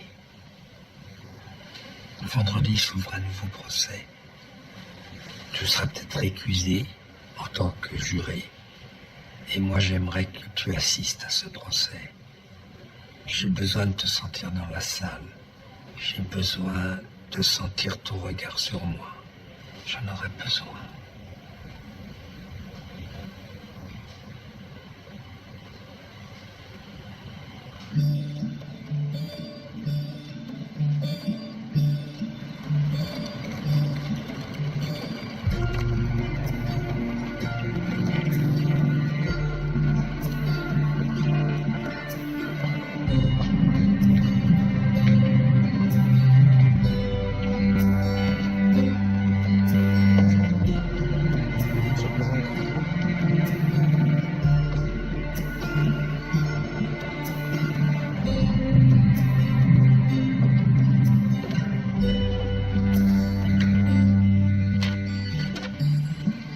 À la question, l'accusé est-il coupable de violence volontaire ayant entraîné la mort sans intention de la donner, la réponse de la cour d'assises a été non.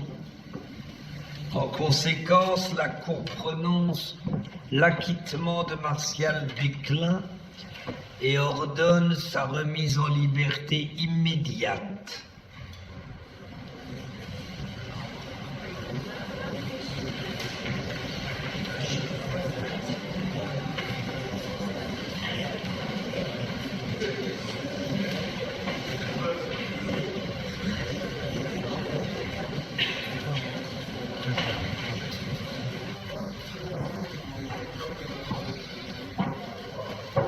Monsieur le Président. Bonjour Pauline. Bonjour. J'ai pas eu le temps de vous le dire hier après la mise en liberté de Martial Béclin, ou alors j'ai pas osé. Mais j'ai beaucoup apprécié la manière avec laquelle vous avez conduit les débats. C'est vrai, c'était une affaire compliquée, les délibérations étaient très longues, je suis très heureuse que ça soit terminé comme ça. Pardon? Vous êtes pas heureux? Heureux? Oh là là, je suis pas si ambitieux. Les accusés sont arrivés? Non, pas encore, mais leurs avocats sont là. La cour!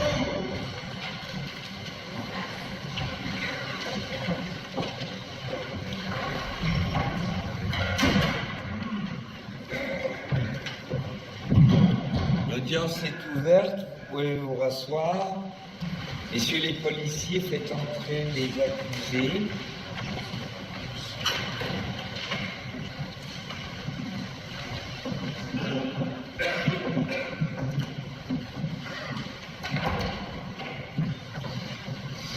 Messieurs les accusés, nous allons procéder au tirage au sort des 6 jurés chargés de vous juger, ainsi que des jurés supplémentaires. Monsieur Verstraeten Pierre.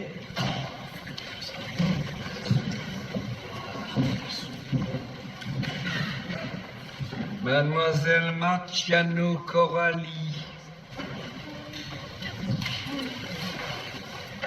Récusé. Madame Carco-Ginette, épouse Laudran.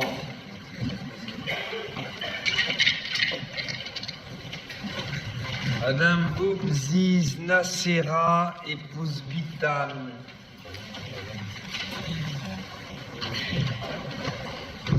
Récusé. Monsieur Le Wen Franck. Récusé. Monsieur Gontard Gilbert.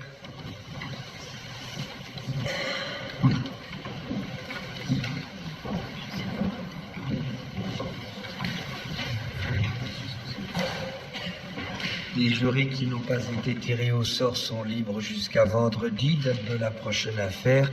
Ils peuvent demeurer dans la salle ou ne pas rester.